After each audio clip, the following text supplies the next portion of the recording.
All right, we're ready.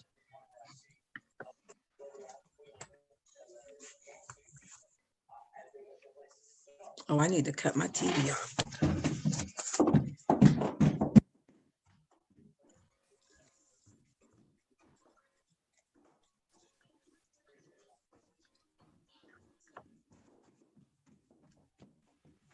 That's quick.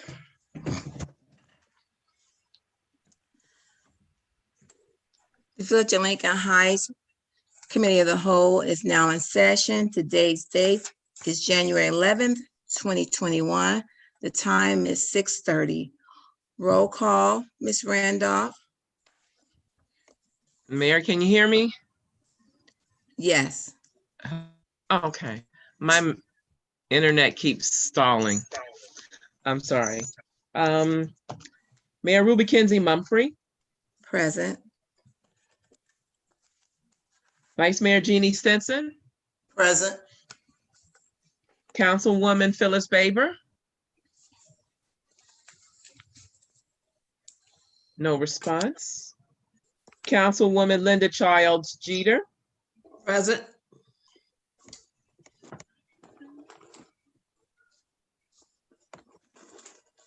Councilman Durant Daniels. No response. Councilwoman Tanya Key. Present. Councilwoman Laverne Mitchell. Present. Councilwoman Phyllis Baber. No response, absent. And Councilman Durant Daniels. No response, absent. Mayor, we have 5 who are present. We do have a quorum. Okay, thank you. Next, we have our speakers regarding the community-led testing. And I guess we're gonna start that out with, I have Angela Lark. And each one that I call, you can say who you're with. First, we have Angela Lark. Hi. From UC. Hi, Angela, how are you?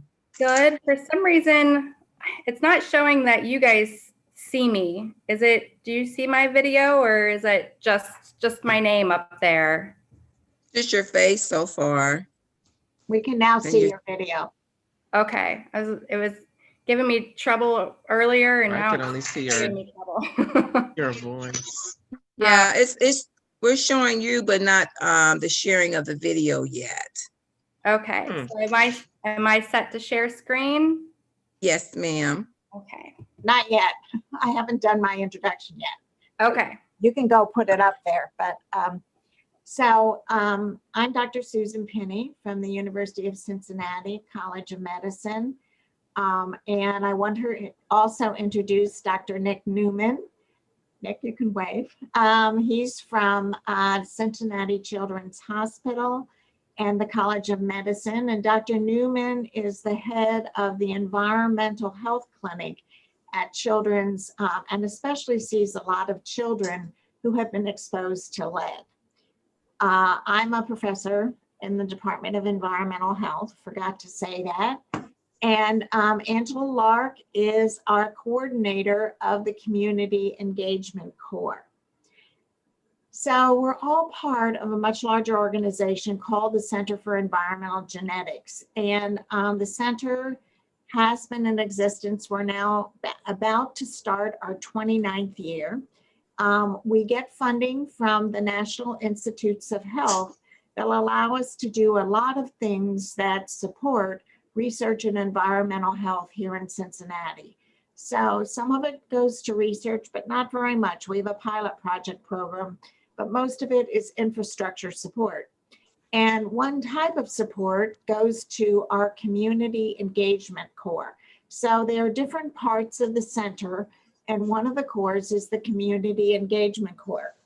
And Angela's going to quickly tell you something about the Community Engagement Corps, but basically the bottom line is that the Community Engagement Corps is here to listen to environmental health concerns from the community, and then to see if there's something we can do to address them.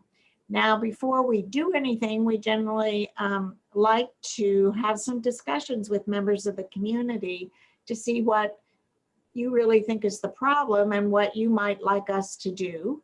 And then we generally have a very informal agreement about what we should do. And so tonight is just the first part, the discussion of, some background of what we've done in another community, and then what you'd like us to do. So Angela, why don't you take it from there? Sure. So let's see, where do we need to get? Susan did a great job of introducing us all. So just a little quick information about the Community Engagement Corps. So our mission, we have 3 aims as part of our mission. One of those is to increase awareness and understanding of environmental health. The second is to facilitate bidirectional community engaged research partnerships between communities and members, communities, organizations, anybody who's part of our target audience, to facilitate those research partnerships with the researchers at the Center for Environmental Genetics. And the third is advancing the field of community engagement in environmental health.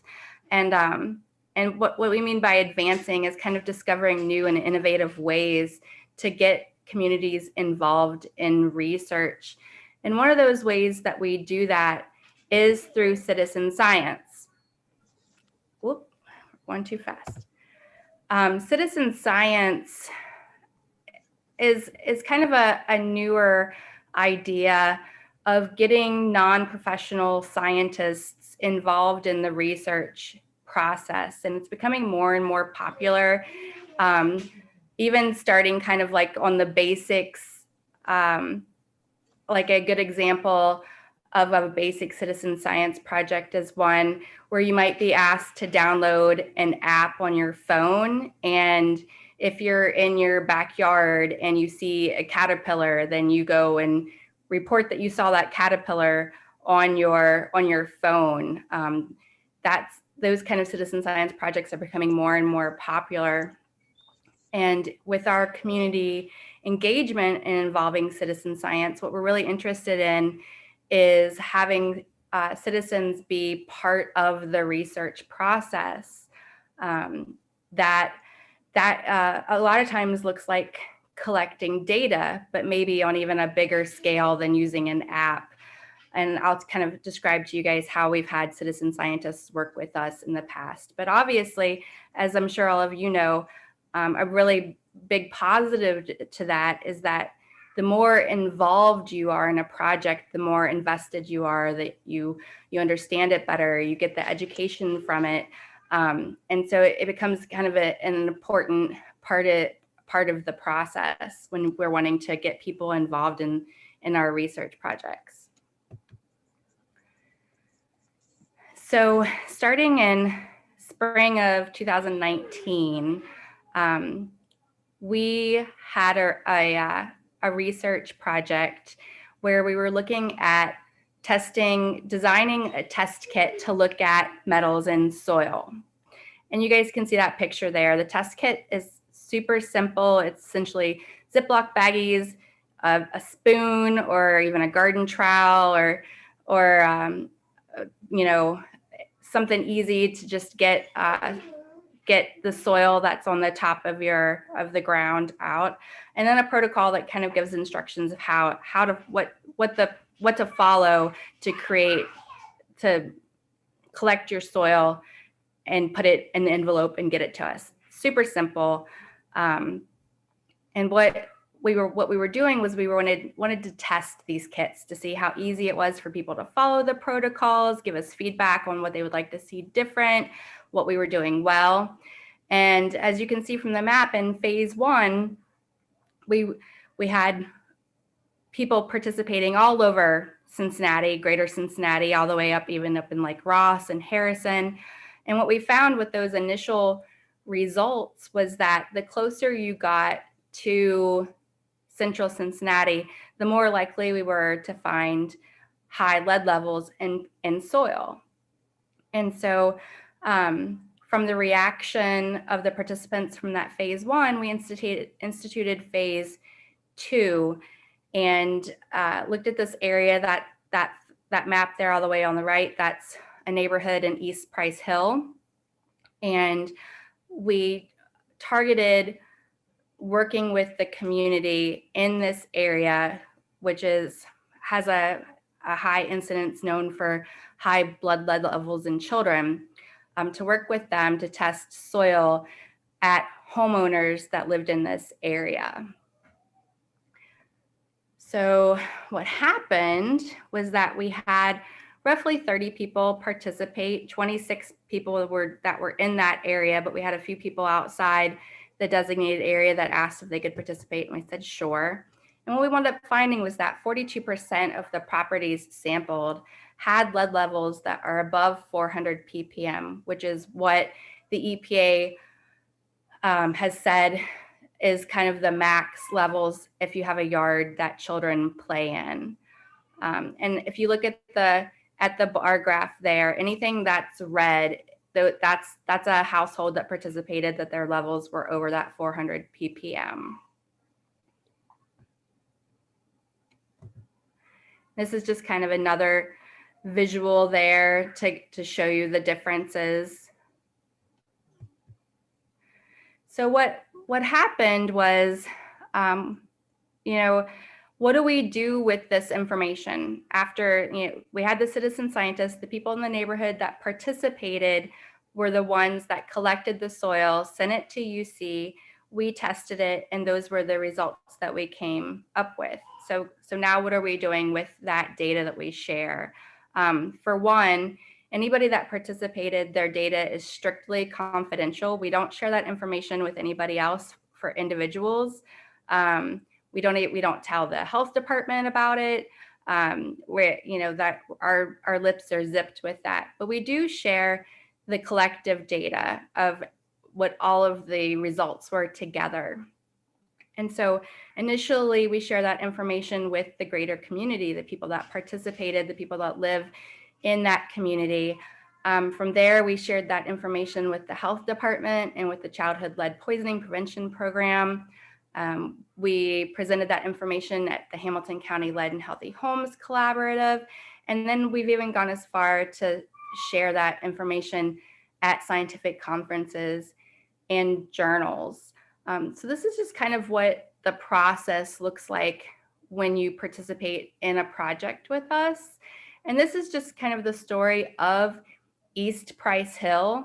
Working with Lincoln Heights, we can work together to modify this, to have feedback on what you guys think would work for you in your case, or what you want, or how we can make this work in the case of looking at the firing range versus how the different lead sources that we find in old communities like East Price Hill. So this is really just to kind of show you guys what we've done so far, and that we can build off this and modify it to make it to come together to move forward on making something that would work for you, for Lincoln Heights.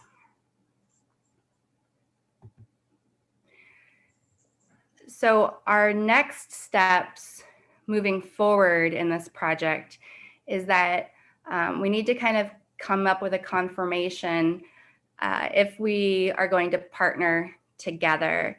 And so we're really looking for confirmation from Lincoln Heights, like, yes, we want to do this with you. We're invested in this. We want to come together and make this happen. And then beyond that, we would work together with all the stakeholders involved to kind of develop an understanding of what everyone's roles and expectations would be on the project. So we're thinking, the Village of Lincoln Heights Council, the community members that would be involved, Center for Closing the Health Gap, which is our stakeholder advisory board organization that brought this project to us, those at the University of Cincinnati that would be involved, and then what other stakeholders you think would be important to be part of this project. And then beyond that, we would work together to finally kind of create a project plan that everybody agrees on moving forward. So thank you, Angela. I just want to reiterate something. So when the health department does lead testing or lead remediation, they focus on inside the house, sampling inside the house. They do not do any sampling in soil that is beyond the roof drip line of the structure. So what we're doing is sampling soil beyond that roof drip line. And the other thing I just want to mention, we can do this without any cost to you. You know, if the community members can collect the soil samples, and we will put together kits. We can provide the materials for the kits. We usually engage graduate students, such as maybe there are some graduate students, Masters in Public Health students at Center for Closing the Health Gap, put together the kits, distribute the kits. That's somewhere we would ask the community to help us get the kits out to the community, and then have a point for dropping the soil kit off after soil is collected. Then we do all the testing and get the results back. So Dr. Newman, what would you like to add to our chatter? I guess from my perspective, hi everybody, is, we don't want to either do like too little or too much than what you want. And, what our job partly is to, if you have a question about something, how do we help to help you answer it, basically. And we've done this other places. So, what we want to do is to try to listen to you and customize what you want, or if you don't want anything, that's fine too, so that's all I have to say. Yes, the first step would be to hear from you. We've been out to the area, we walked around, we did a walking tour, we met with Durant's and some other folks when we were out there. We watched the meeting, the Committee of City Council meeting. I guess that was way back in November. But I guess we'd like to hear from you directly. What are your concerns about this situation with the firing range?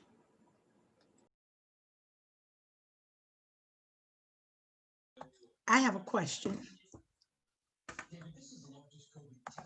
You're on mute, I have a Madam Mayor. You're on mute, Madam Mayor. No, that was me. Well, we all trying to speak, but Oh, I think y'all she's trying to get off of speak. mute.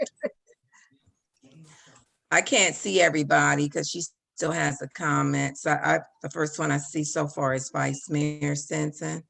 And Ms. Mitchell, my question was, what's the turnaround for this? Once you collect the samples and you do the testing, what's the turnaround? So once we get the samples, actually the first thing we have to do is let them dry out. And so how long that takes depends on when the samples were collected. So Angela, to get them really dry, to be able to be tested with the XRF equipment, would you say a couple weeks? The ones that we collected during the summer were usually ready to go in 5 to 7 days for testing. I would say that the ones that were tested in the spring when we had more rain could take up to 2 weeks to be completely dry. Okay, so we spread them out, we dry them, we then test them with our equipment, and then we prepare reports to send out to, a report to the person who provided the soil. So all of that, I would say, would take about a month after we get the soil. But it takes some time to explain all this to your community members and for them to collect the soil. So does that give you an idea? And then, after we talk to individuals, then the next is a community meeting. When Mhm. that's scheduled is somewhat up to you. Mhm. Ms. Mitchell? Yes, I guess my question is not so much about the firing range, but is this soil testing can be done to test any type of oil leakage in a yard? And does it test for radon in the soil? So to be honest, what we have does not really test for oil leakage. So the system we have, we can't test for oils. I mean, there are places you can send soil samples to have oil residue measured, but not in our lab. And radon in soil, you really need special equipment and someone to come on site to measure radon in soil. Dr. Newman, do you want to add to that? I was just going to say, the machine we have basically only measures metals. So lead, iron, like that kind of stuff.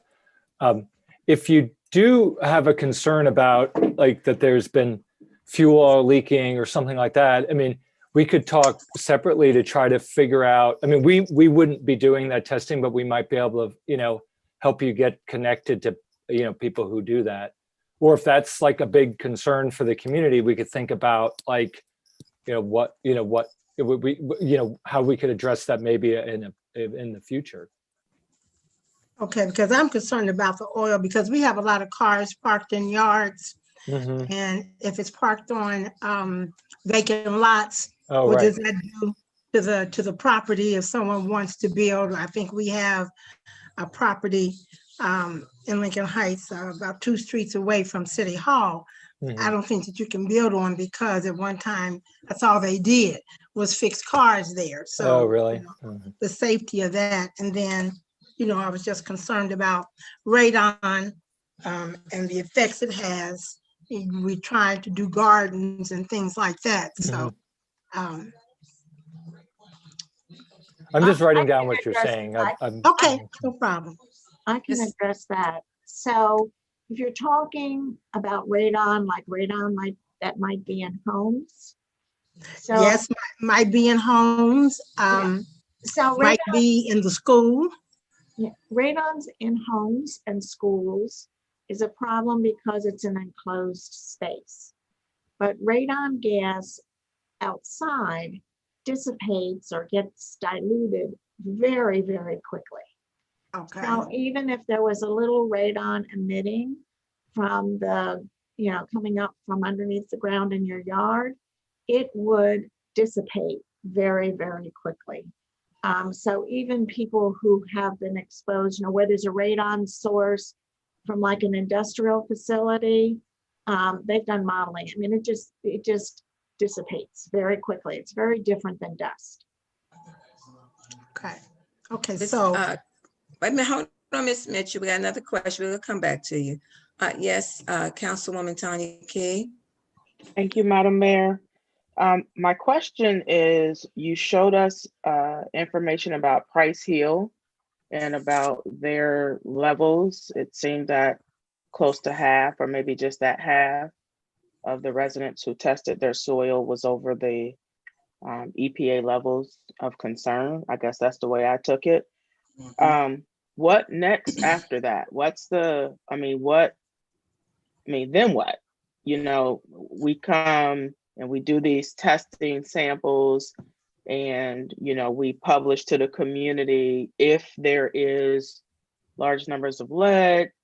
I can see a lot of anxiety, of course, coming from our residents, which rightly so. Not saying that, we shouldn't do this because of, for the safety of our residents and our kids who are playing in those areas. But what next? I mean, I've heard a lot about, what the gun range and Center for Closing the Health Gap and Mr. Daniels and the Heights movement and things like that. I would like to see a full plan, before we execute a testing and then we have this data and we don't what are we doing after that?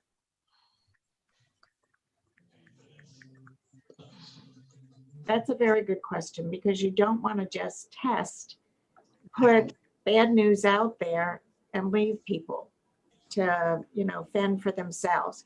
So can I share screen? I don't really have to.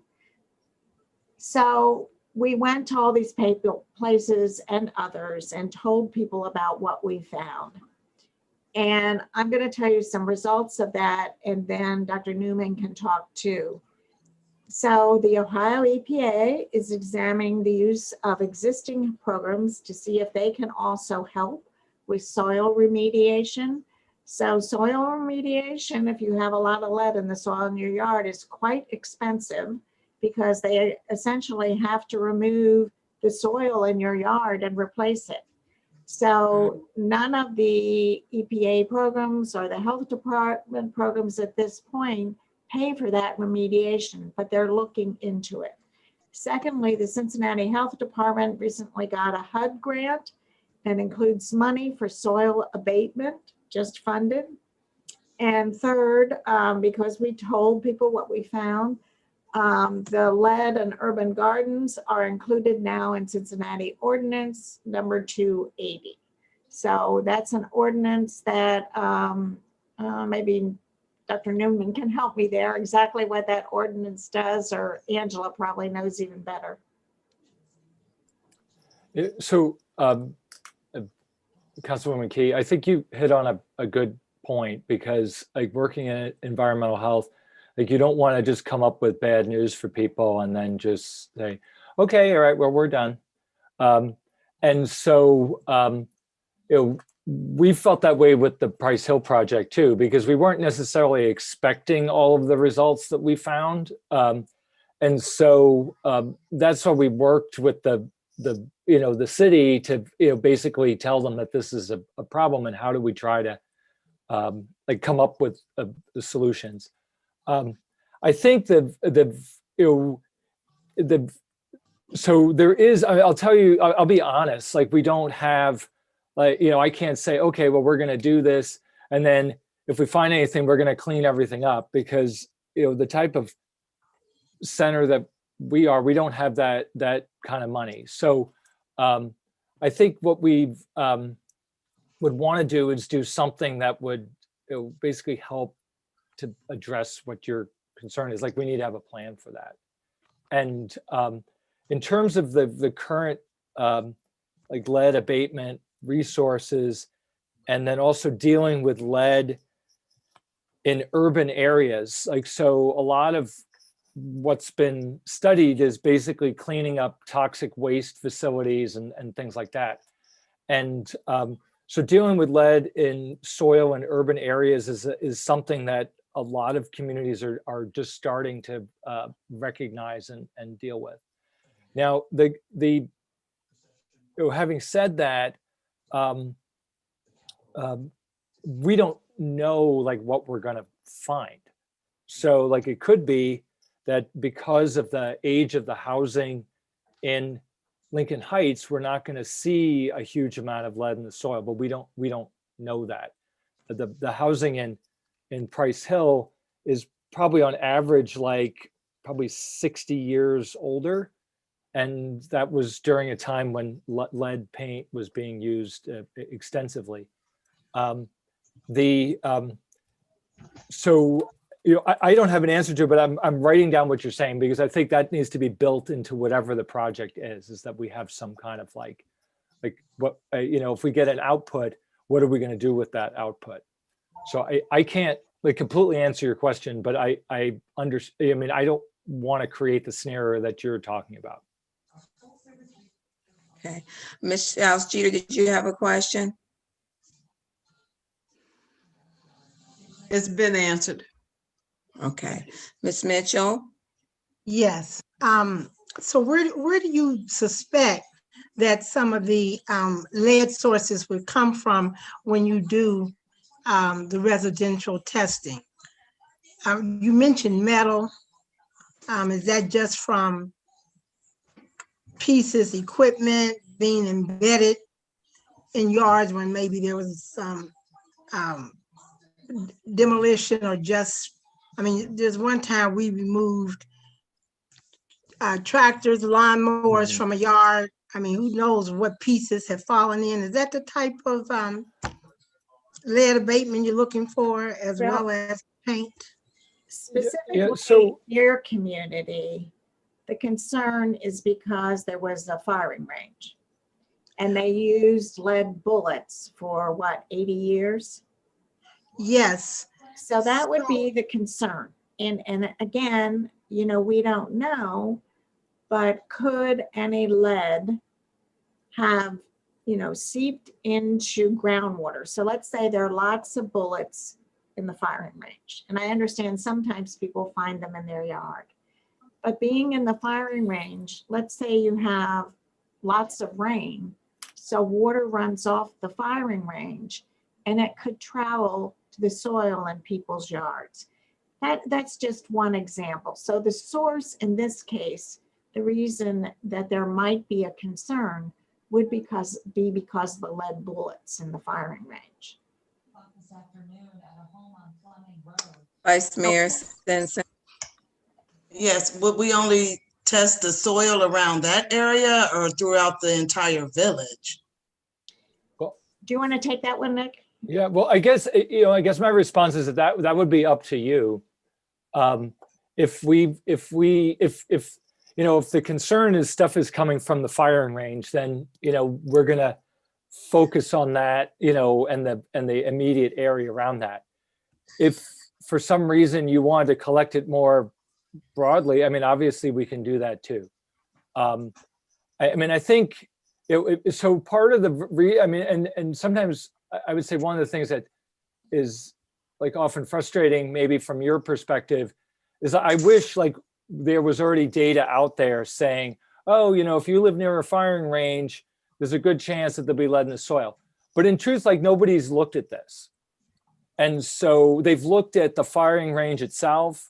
People have studied the workers who are at the firing range, the people, you know, like a lot of these are related to police activities. So like, you know, they're measuring the lead levels in the police officers or in the people who work there or like that immediate area, but they're not necessarily thinking about a community that's right next to it. And so that's what, you know, basically how we got involved was that there was a concern that maybe what was on the firing range was finding its way off. And, you know, my experience has been, you know, with either workers or the children of workers who work at these places. There's a fair amount of lead dust that's generated during firing bullets, and the bullets hit something, and so like little pieces of them come off. I'm sorry, I talk with my hands, and I know that looks That's really fine. weird on We're Zoom. used to it.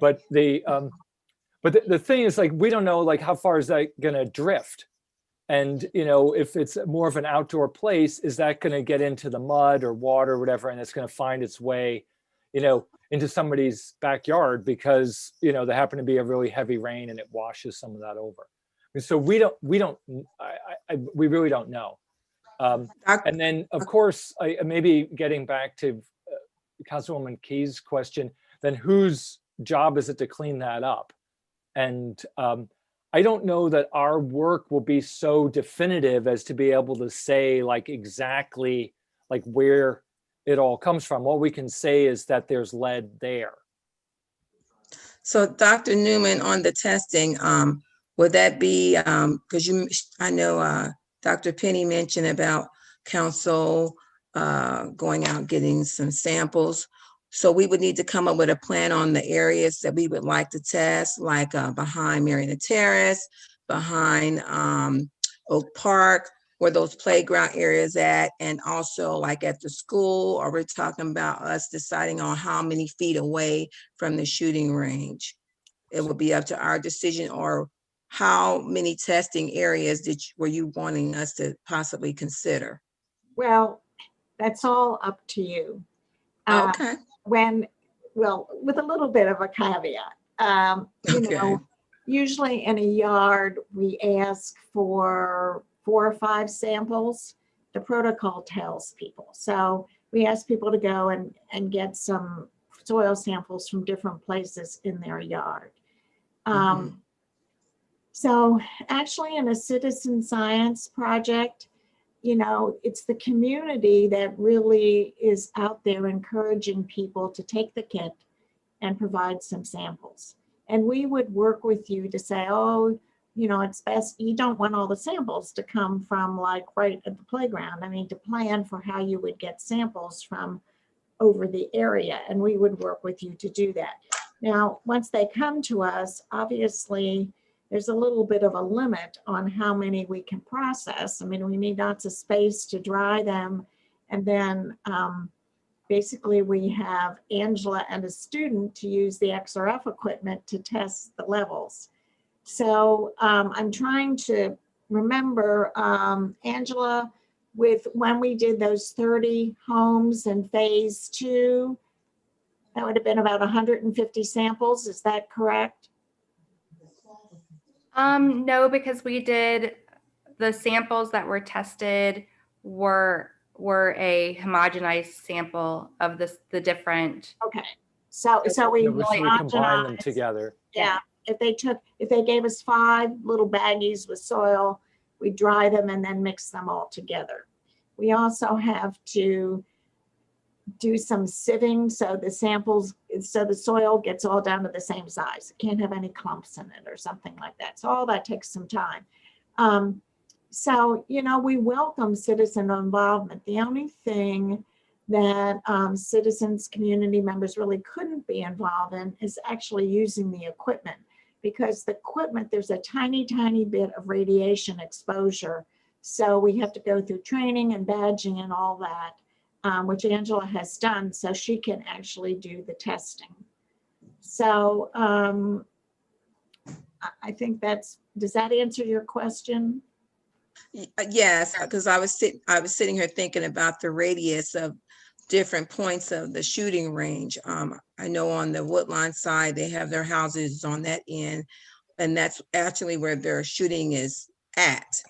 On the Lincoln High side, we are on the other side where they're building, but we still have received bullets in that area as well. So I'm wondering, depending on the radius, how high, if there was lead, how high it would be in those radius points. Well, one of the things you do is you always would start out close and you take samples, you know, at different points. And then if you find an area where the levels in soil are of concern, then you could get more samples in that area, more homes, more yards in that area. So we usually start out close to the source, the fire range, and at different points, you know, all around the area to see what we're getting initially. Yeah, Okay, and Ms. we Key. go ahead. Sorry. No, go ahead. Go ahead, Dr. Newman. So, you know, what I would imagine is like, you know, you have the question, like, is the firing range, like, is there lead from the firing range getting out? And then maybe we could, you know, together think about, okay, well, what directions are the bullets going? What, you know, and then so where are the most likely places we should start looking? Because we don't want you trying to recruit people who are like nowhere near any of this. And so, you know, and we may at some point want some that are far away, just so we can say, oh, okay, yeah, the ones near the firing range were high and the ones that were far away were low. But, you know, at this point, it's really just like, you know, where do we expect the hot spots to be? You know, let's go for the low hanging fruit, you know. And, you know, what we want to do is to help you answer the question that you have. So like, you know, my view of like science or doing any of this is, if you have a question, how do we figure out how to put the tools in place to help get an answer? Now, it's not always the answer you want. I mean, the answer I would like to hear, to be honest, is that hopefully none of this is getting off. Do you know what I mean? And because I think that would be horrible if it were. But like, I study environmental health, and there's a lot of times that I wish something wasn't happening, and it turns out it is. So but you know, we have to try to keep an open mind too going into it. Okay, we're gonna go around in a circle. Ms. Key, Vice Mayor, Ms. Mitchell, and then Ms. Jeter. Thank you, Madam Chair. I have several questions, but I'm only gonna limit it to one. Sure, that's So fine. kids under a certain age undergo lead testing for health purposes Mhm. for school, right? So my thinking is, what harm is lead, and I'm just throwing out the question, what harm is lead to humans and the environment after a certain age? So, basically, we haven't found that any amount of lead is safe, basically for anything, because certain amounts of lead will, it's toxic to humans, but it also kills like plants and other animals. For the most part, we test small children because most of the way that children get exposed to lead is through like hand to mouth behaviors. And the kids that, the state health department recommends testing kids under 6, but with a special like emphasis on kids who are like 2 and under, because those are the ones who are most likely to ingest the lead. But even at, comparatively low levels, lead is bad for just about every age group, but the outcomes are different. So like for children, we worry about behavior and learning, but let's say women of childbearing age, we worry about pregnancy loss and a low birth weight and things like that. And people who are older, we worry more about like heart and kidney disease. So it has effects on different ages, but like it's most pronounced in little kids. That's why we focus on them. Vice Mayor Stinson. Yeah, I know that we're concentrating on the area where the gun range is, but with us trying to do new development and having so many empty lots, if we could spread it throughout the community, I would want to sample some of the lots that we might be potentially building on if we needed to spread it out. That's all. Yeah, it's certainly possible to do that. I mean, and what we may like work together is say like maybe there's a certain target of total number that we could do. And if it turns out we're finding a lot of lead, well, then we're going to have to find, we may have to pull in other resources beyond us,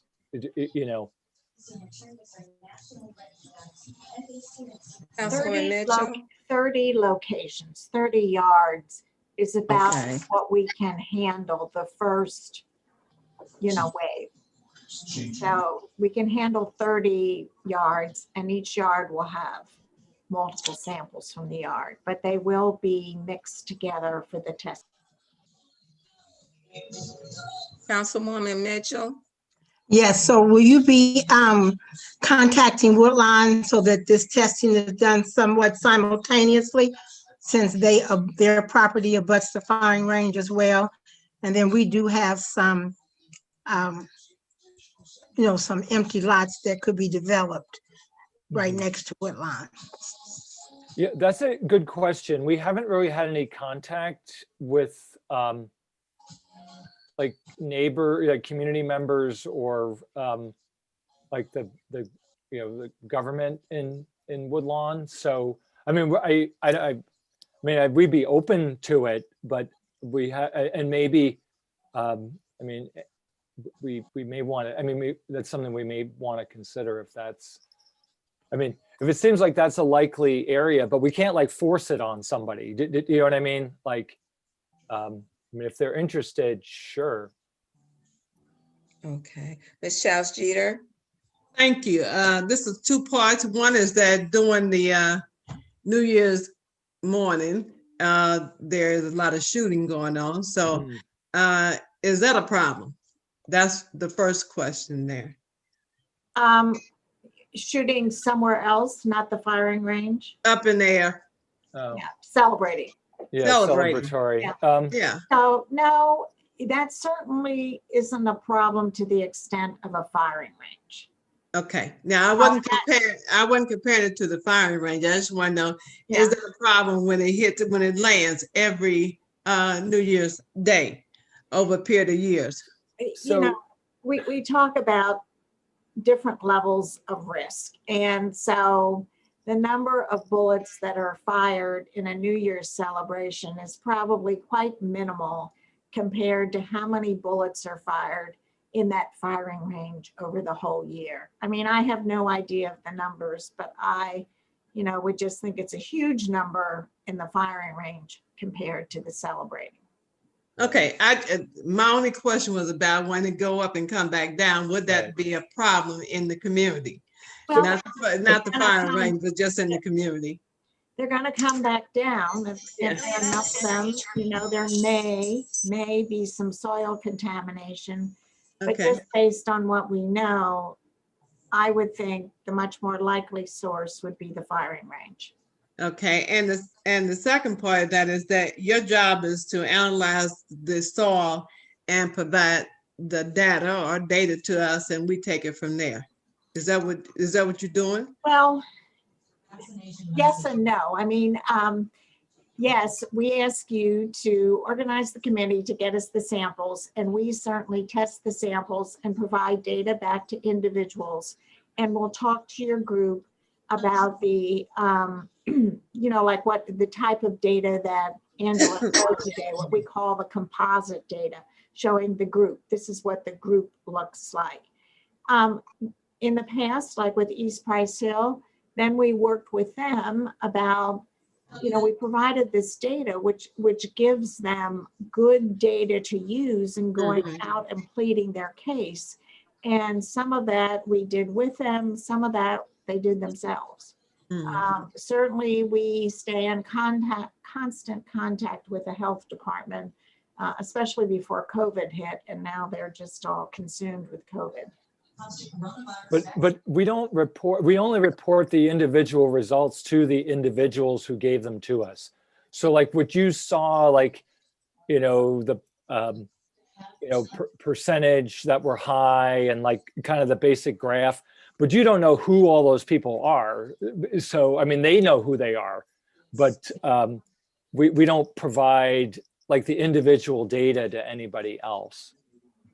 In fact, the health department asked us for names so they could contact people who had higher levels and offer them some of their services, you know, remediation services. And we said, no, that's, you know, that's confidential information. If you give us the information, we'll be glad to pass it on to them, but we never reveal, you know, who contributed the soil samples. It's up to that individual to make any moves they want to make. Councilman Key, I'm going to ask Mr. I'm going to come back to you because I know I have to acknowledge Councilman Daniels because he's the one that began this. So I did want to have him chime in to whatever he wanted to say, because if it wasn't for him, we wouldn't be having this conversation. So Councilman Daniels. I appreciate that, Madam Mayor, and actually, just all those that came in and spoke on it. Miss Dr. Penny just answered the question, because I think Ms. Key brought up a good point on what would next steps look like, right? So if somebody did have some lead in their yard, we can at least get that information to them. That was something I didn't think about, but yes, ma'am, I just appreciate the conversation and sitting back and listening. So thank you, guys. Okay, back to Ms. Key. Thank you, Madam Mayor. So, Dr. Penny, you just said something that triggered a thought, and you said that you want us to, I'm paraphrasing it, okay? So if I didn't get it right, just feel free to say, no, that's not what I meant. But you are looking for us, and when you say us, I'm expecting you're saying the council and our government here to organize the efforts. And so my thought was, well, wait a minute. I thought I heard somebody mention earlier that Center for Closing the Health Gap brought this to you with work from Durant's and team. So I'm looking at, you know, I agree that health is serious and we need to take it serious. But how in which we organize this is maybe where I disagree from that particular comment. So help me understand that. Sure, and that hasn't been especially clear to us. We've talked to Renee Mahaffey Harris a number of times, So anything, you know, I think you definitely should talk to Center for Closing the Health Gap. And I think they definitely want to be involved as one of the stakeholders. But actually who does what, I don't think has been determined. And I think that's one of the reasons for more conversation. The only thing in terms of who does what would be that, you know, we would test the soil here at the University of Cincinnati. So that's definitely something that needs to be discussed. All right, thank you, Yeah, thank you. yeah. So whoever, I mean, like we you know, I guess we didn't. How do you put it? Like, I mean, part of this, in my mind, like a meeting, is to hear all of this, you know, because we're not trying to like impose like a project on you. We're trying to figure out like, what do you want? And if you don't want to be the ones like going and recruiting people, that's fine. Like, we'd rather hear that now than like later.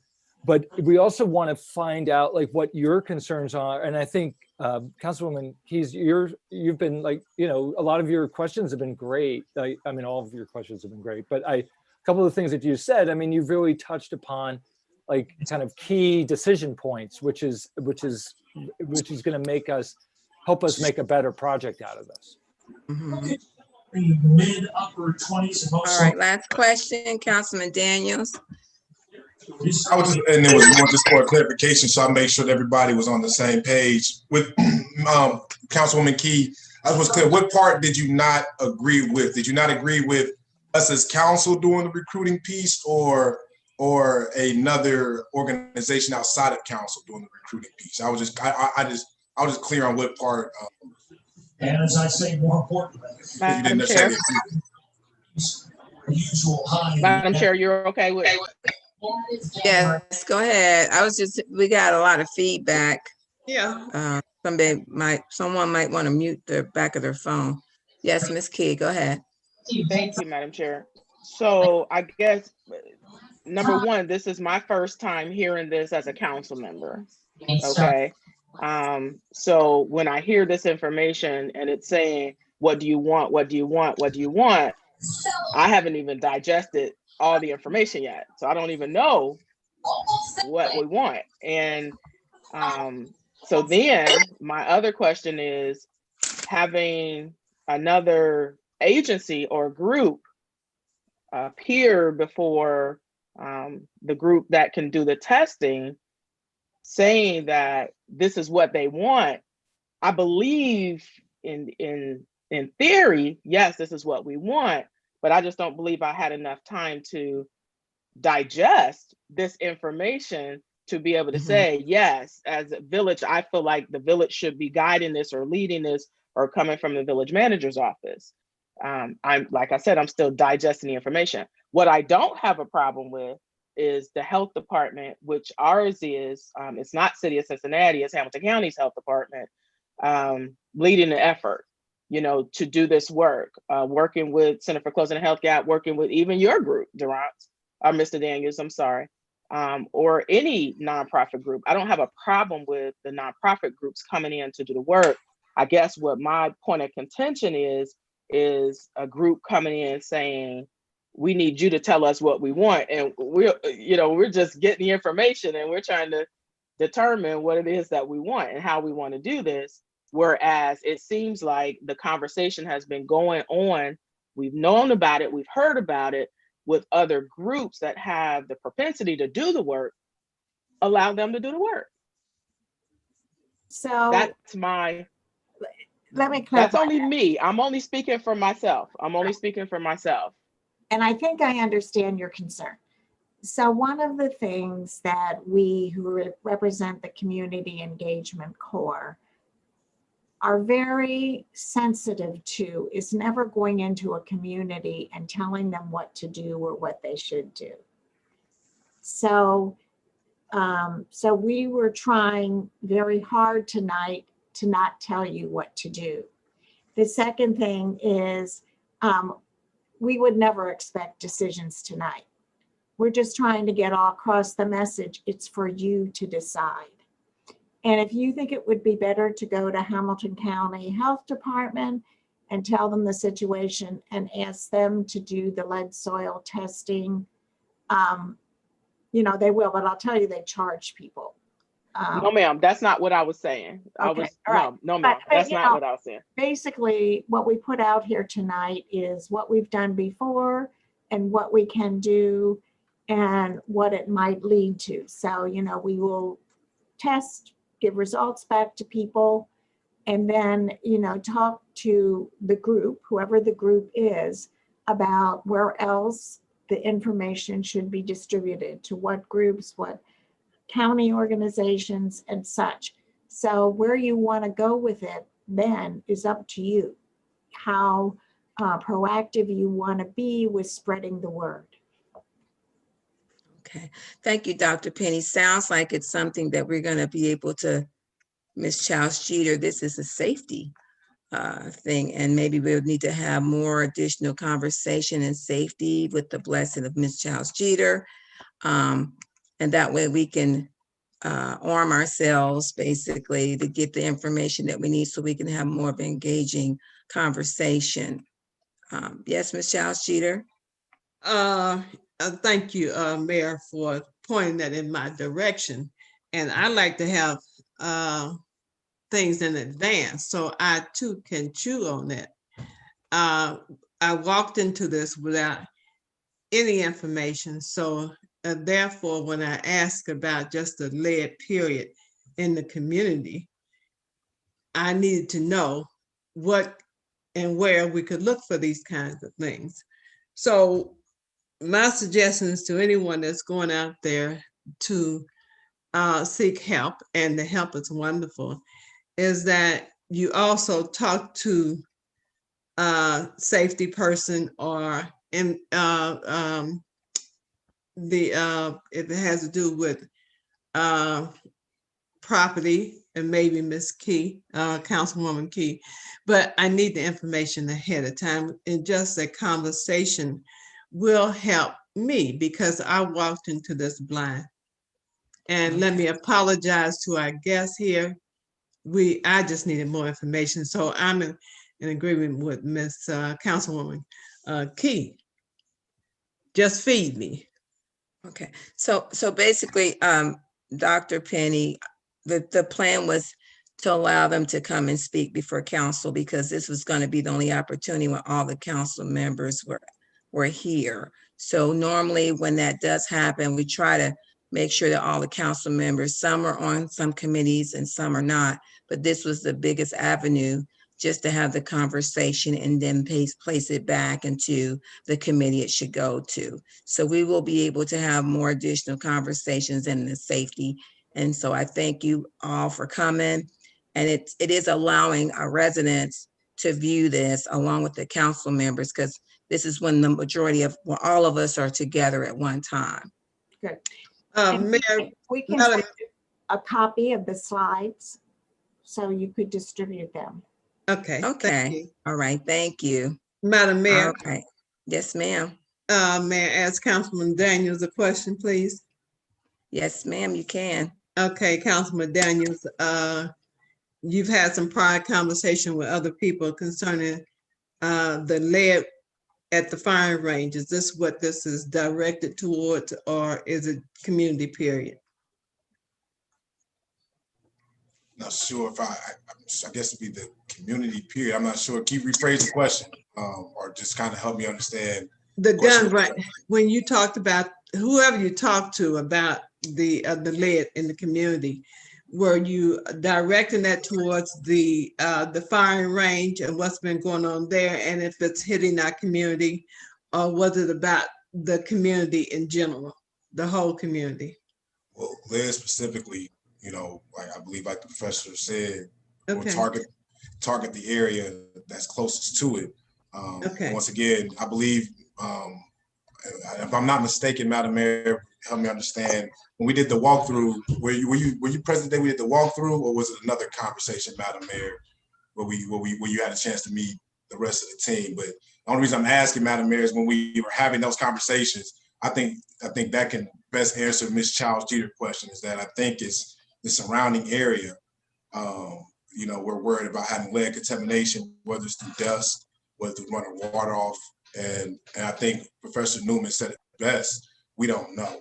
So, you know, I think that's the scariest Right, part I about it, know. is that we don't know. And Right, I so actually attended a presentation that they had. I was yeah, it invited was to the online. presentation. That's right, it was online. was It was online. That was online, and so I know there's only a few of us on there, and I wanted them to come to council and talk to everybody, not to make any decisions, but to just know what those resources are available. Yes, that data will help with the situation with the shooting range, but it's just a conversation, and we know that it's going to go into safety, and we can still continue to have ongoing conversations that our village manager, Ms. Paldria, will be a part of, most definitely. So, with nothing else being said, we're going to move on. I want to thank them for coming.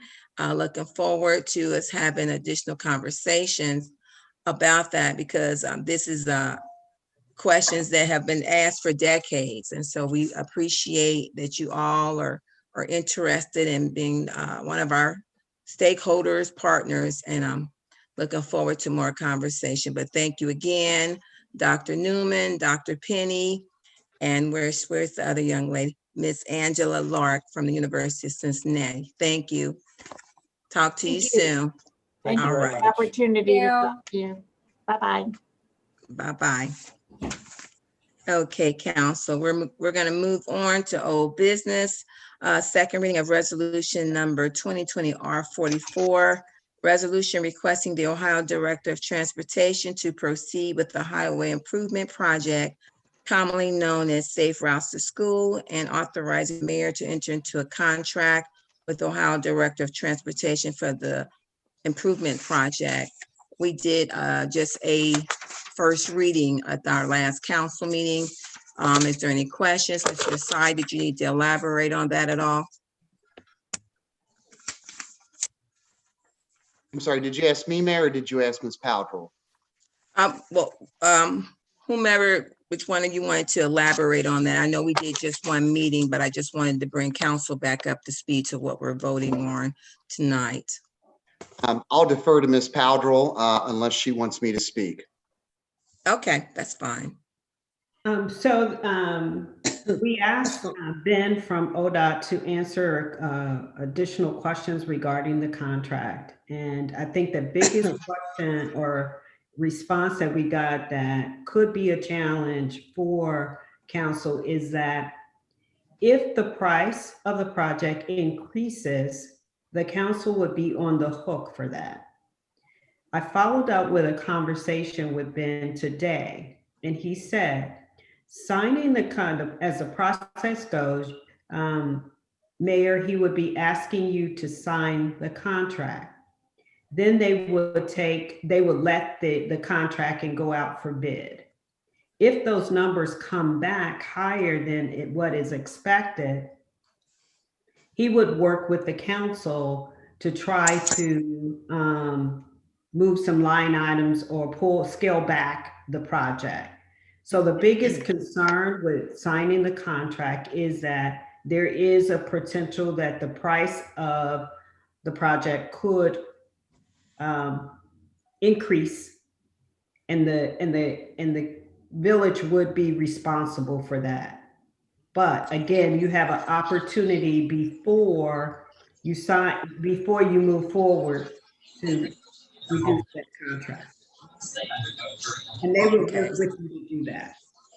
Okay. Vice Mayor Stinson? Yes, when we put those figures in, did we account for there could be an increase once we got the money, that the estimate could go up? I don't think so. I don't think so. No. Yeah, because it's from 2017, the Safe Routes to School is, and I'm sure we didn't know it was going to take this many years at the time, but it was for $400,000. And I know to get to that dollar amount was some tweaking that we had to take some things out just on that. Yes, Ms. Key. Thank you, Madam Mayor. I only had 2 points. When we first did our reading back on December 28th, Ms. Pope pulled for us the chart that identifies the items that were acquired as well as the map. And I was requesting that those 2 items be added to the legislation as Exhibit B and C. And I'm not sure if my communication didn't get across well, because I would like to have everything containing this particular project all together in one document for our records purposes. And then the other item was the fact that we're having the mayor sign. Madam Mayor, we're having you sign the contract. And I was under the impression that our village manager probably should be the one signed on behalf of the village. I just could be wrong. I'm just looking at precedents for contracts. Usually our village manager signs contracts. I can answer the latter question, Ms. Key. And so, hold on, could someone mute their phone, because we're getting a lot of feedback and it's hard to hear. Thank you. Mr. Sai, go ahead, I'm sorry. That's okay. ODOT specifically wants the mayor as the designated signee. I agree with you that the normal protocol, you know, if I was drafting a contract for the village, I would have it for signature by the manager. But in this particular case, the instructions that came, they wanted it designated for the mayor. And they specifically said that the legislation in front of you, a lot of that legislation was taken from a sample that they said, but they specifically said anything in the contract cannot be changed. And they have the contract set up for the mayor's signature. The other. Yes, Mayor. So I guess, Madam Mayor, are we going to add the additional items to the legislation?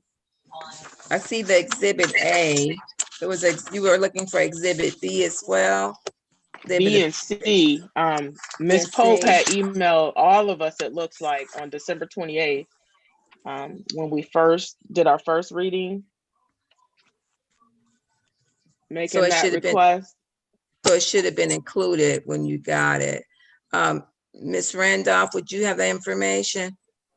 I'm sorry, Mayor, you broke up. And Exhibit B and C, was that something that was sent to me, or was that something that you spoke with Donna, Ms. Pope about, or?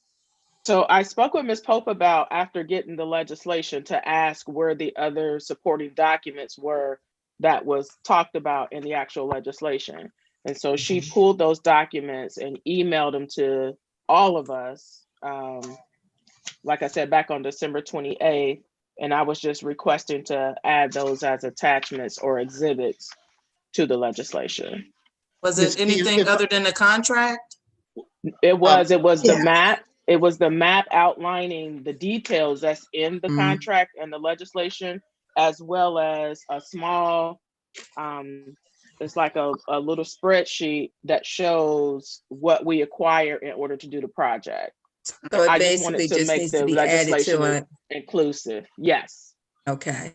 So there's nothing else to do, just add the exhibits B and C to include those items.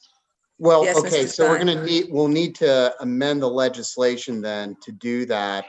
So if I could direct your attention to Section 4 of the legislation, there are 3 bullet points in Section 4. The first bullet point says calls to be made, plans and specifications for the project. And bullet point 2 says calls to be made, an estimate of the costs and expenses for the project. Are those items B and C, Ms. Key, that you're asking to be added? No, sir. Okay. No, sir. It's the actual map. It's the rendition of the map that was created by Department of Transportation for the project. Right. It's a schematic that shows all of the ramps and where those improvements are going to be. It shows the street, so it's a schematic. Okay. Right, because my concern was the language could be ambiguous as to where the work was being done. Okay, so why don't we do this? If you take a look at section 1 of the resolution, it says the project consists of sidewalk improvements along X, Y, and Z streets. And then says includes concrete, walk, curb ramps, etc.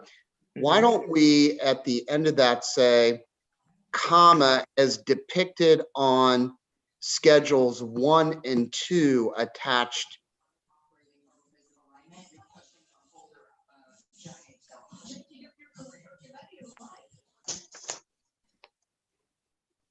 So again, at the end of section 1, Ms. Randolph, what we'll do is we'll add comma as depicted on the attached schedules 1 and 2.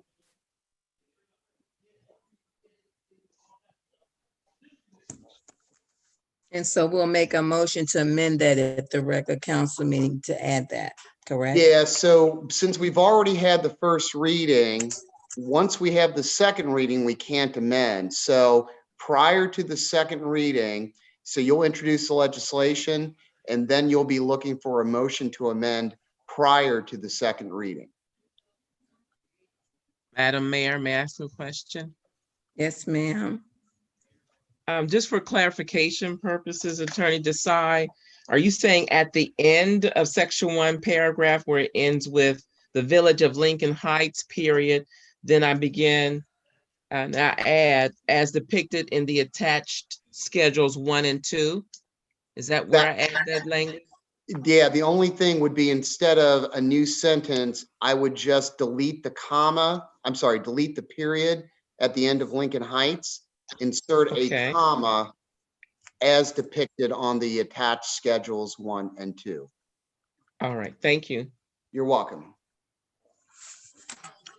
Mayor, I have a question. Yes, ma'am.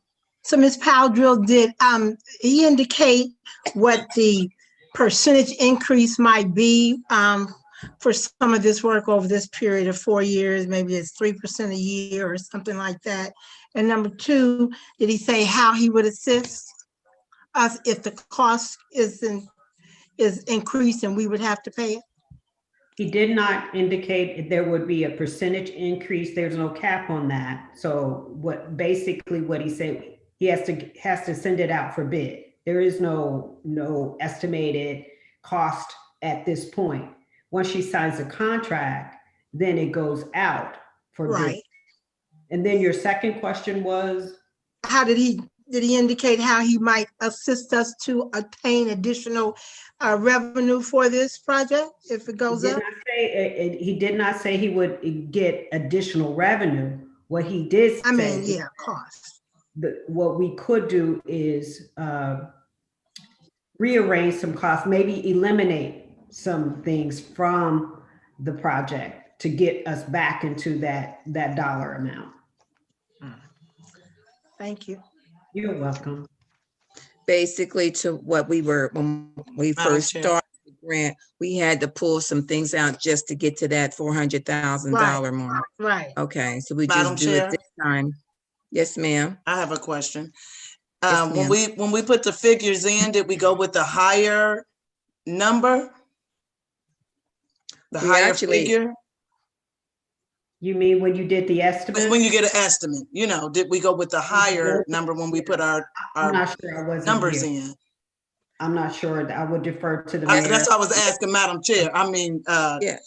I know who's on that We Thrive committee. Either Ms. Mitchell or the mayor should be able to. Yeah, Ms. Mitchell, go ahead and then I can answer. Go ahead. It was increased from the first time. 2017 was not the first grant. So when it was done, I want to say 13 maybe. But then it increased because we had those 3 years in between. So there would be no way of knowing now, as she said, but I'm sure there is some additional cost, some increase. Okay. All right. So Miss Randolph, so you're clear on what's going to take place? Yes, On the ma'am. I've minutes. just been having trouble with my computer freezing on me, but yes. Okay, just wanted to make sure. All right, any other questions on this legislation? Madam Mayor, just for point of reference, Mhm. would you like for me to make the motion after you ask what our pleasure is? You With can. reading that, I'll make the motion and I'll add what Mr. Desai just gave us. I had wrote Okay. it down. I just wanted to make sure that Lisa was gonna list it that way, but you can if you want to. Yeah. All right, so next we're gonna go into, if that's all the questions on the legislation, on the resolution, we have new business, Mr. Jamal Willis of the Service Department regarding the street issue and road failure. Good evening, Council. How you doing? Good Good evening. evening. Everybody hear me well? Yes, sir. Yeah, Okay, the priority, as you know, I know the Wayne and Chamberlain, the road failure on Wayne and Chamberlain is getting worse. So what I did, I contacted our engineer, CT Consultants, and we had a meeting last Wednesday with Ms. Powdrill and Ms. Pope to go over the way of fixing that. It's been determined it's a trench failure. And I contacted a few local contractors, I'm sorry, at Lita and Prues, and as well as Ms. Powdrill notified me that we will be using what is this, the CDBG, the NEDOSH funds to help fix that project, if I'm correct. Okay, to use that project. So since it's federal money, it has to be a contractor, you know, that's certified with, you know, using them dollars. And obviously the engineer is going to write us up a bid spec so they can go and bid on that job.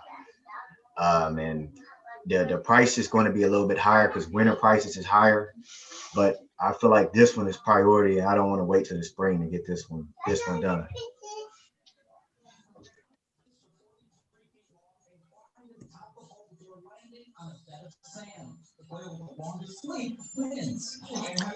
Madam Mayor. I'm sorry. I had to make sure my daughter was going somewhere. I'm sorry.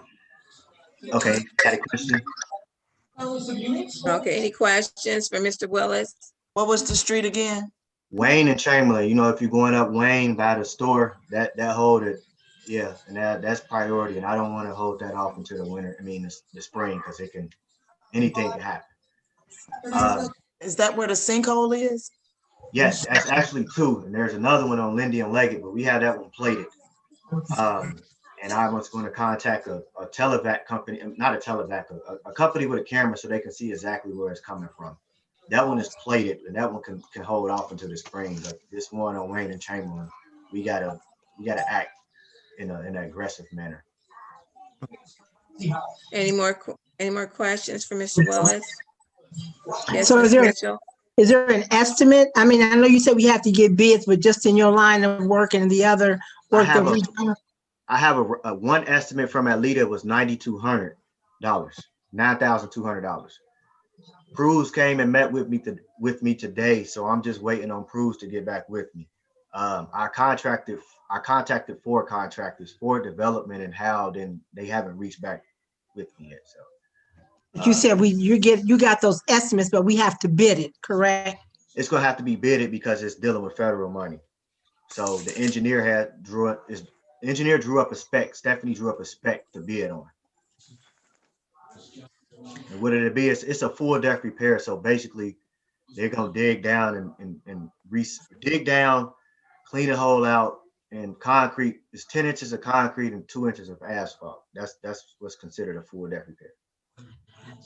So, Ms. Powdrill, do we have the funds in street maintenance and repair? What I have asked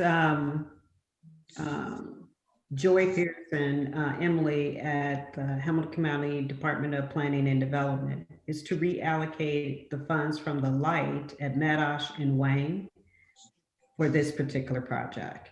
So that's $20,000, and they have agreed that we can utilize those funds for this project. But again, it has to go out for bid and right. Okay, that's good. Thank you. All right, Ms. Childs-Jeter. You're on mute. You're mute. Sorry. To Mr. Willis, is this the same area that they had the problem before? Yes. Then it started to sink again. I thought they went down in there and did some stuff. No, it was just a mill and resurface. So It was no. just on the surface piece. Okay, because this Yes. has been going on for quite a long time. I reported this back some 3, 4, 5 years ago, a long time ago.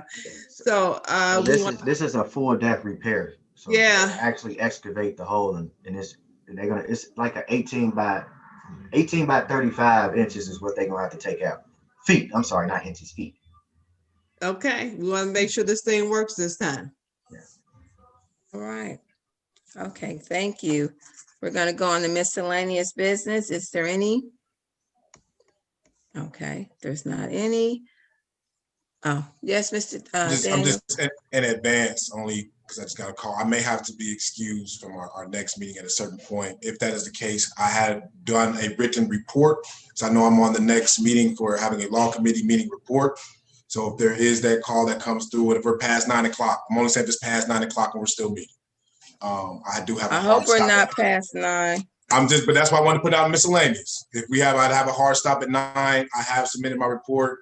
So please accept that. And if not, so that's my only miscellaneous business.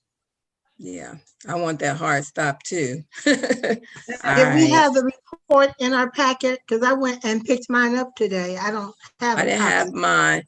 I don't have mine either. I know I had seen a copy, but I don't have mine.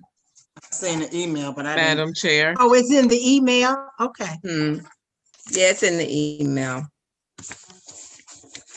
All right. Okay, thank you. Okay, so is there a motion for adjournment if there's nothing else? So moved. Second. Second. It's been moved and second. All in favor? Aye. Any nays? Ayes have it. Going straight into regular council meeting. The Village of Lincoln Heights regular council meeting is now in session. The time is 7:51 and the day's date is Monday, January 11th. Roll call, Ms. Randolph. Mayor Ruby Kinsey Mumphrey. Yes. Present. Vice Mayor Jeannie Stinson. Present. Councilwoman Phyllis Baber. No response. Councilwoman Linda Childs Jeter. Present. Councilman Durance Daniels. Present. Councilwoman Tanya Key. Present. Councilwoman Laverne Mitchell. Present. Councilwoman Phyllis Baber. No response, absent. We have 6 who are present and 1 who is absent. Ms. Key, could you give us the prayer? I'm sorry, I didn't ask you earlier. Sure. Most gracious Father, we just thank you for allowing us to be here just one more day, doing business for the Village of Lincoln Heights.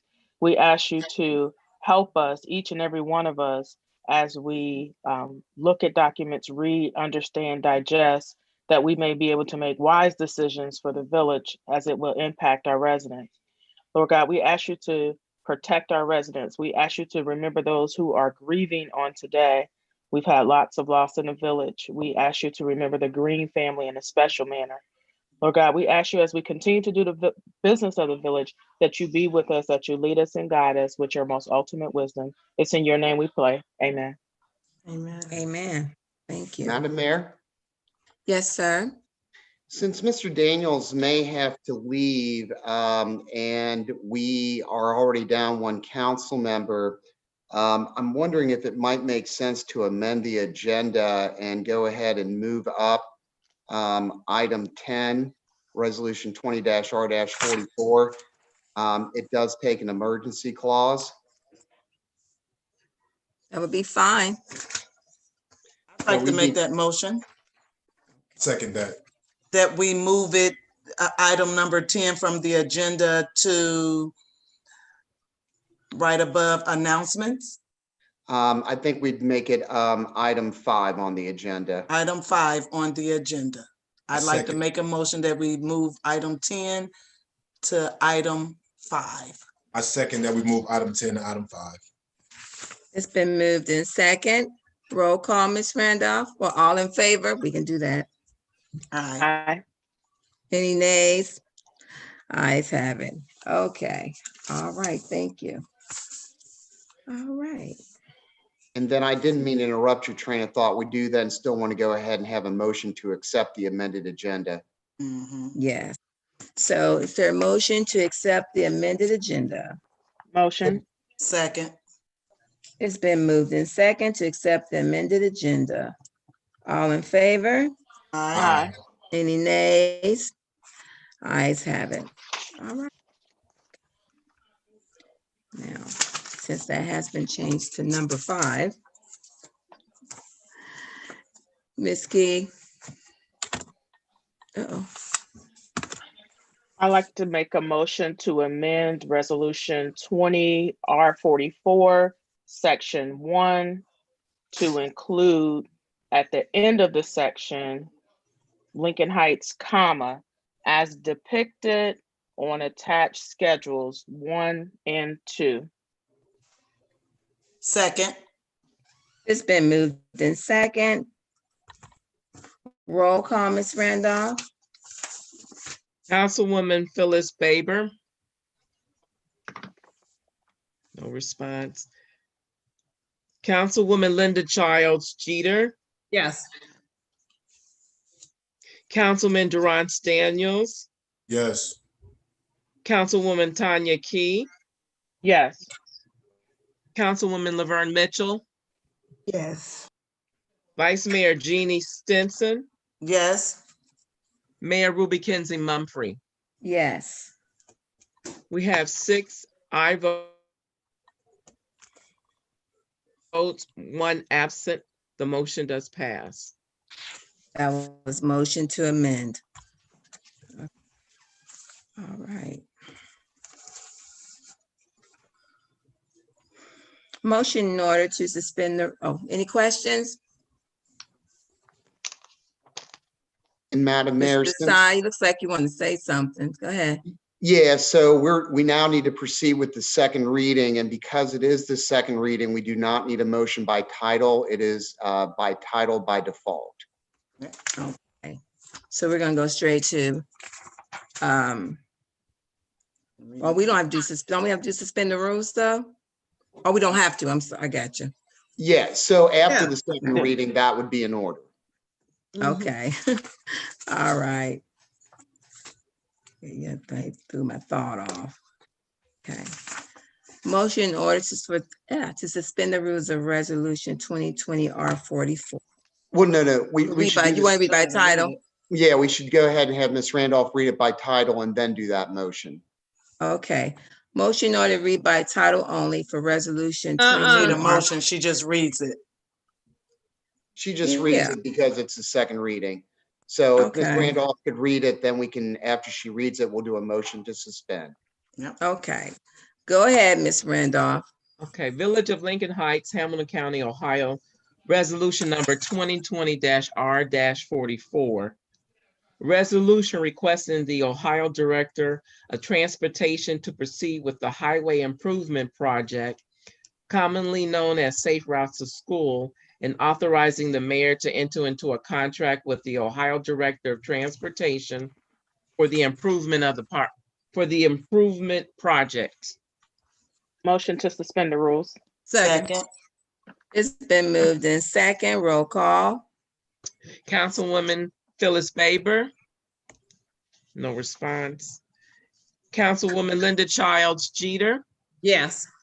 Councilman Durant Daniels. Yes. Councilwoman Tanya Key. Yes. Councilwoman Laverne Mitchell. Yes. Vice Mayor Jeannie Stinson. Yes. Mayor Ruby Kinsey Mumphrey. Yes. Councilwoman Phyllis Baber. No response, absent. We have 6 aye votes, 1 absent. The motion does pass. Motion to receive for passage. Second. It's been moved in second. Roll call, Ms. Randolph. Councilwoman Phyllis Baber. No response. Councilwoman Linda Childs Jeter. Yes. Councilman Durant Daniels, Yes. Councilwoman Tanya Key, Yes. Councilwoman Laverne Mitchell, Yes. Vice Mayor Jeannie Stinson, Yes. Mayor Ruby Kinsey Mumphrey, Yes. Councilwoman Phyllis Faber, no response, absent. We have 6 aye votes, 1 absent. The motion passed. Motion to Motion accept for the the emergency clause. Oh, wait. Second.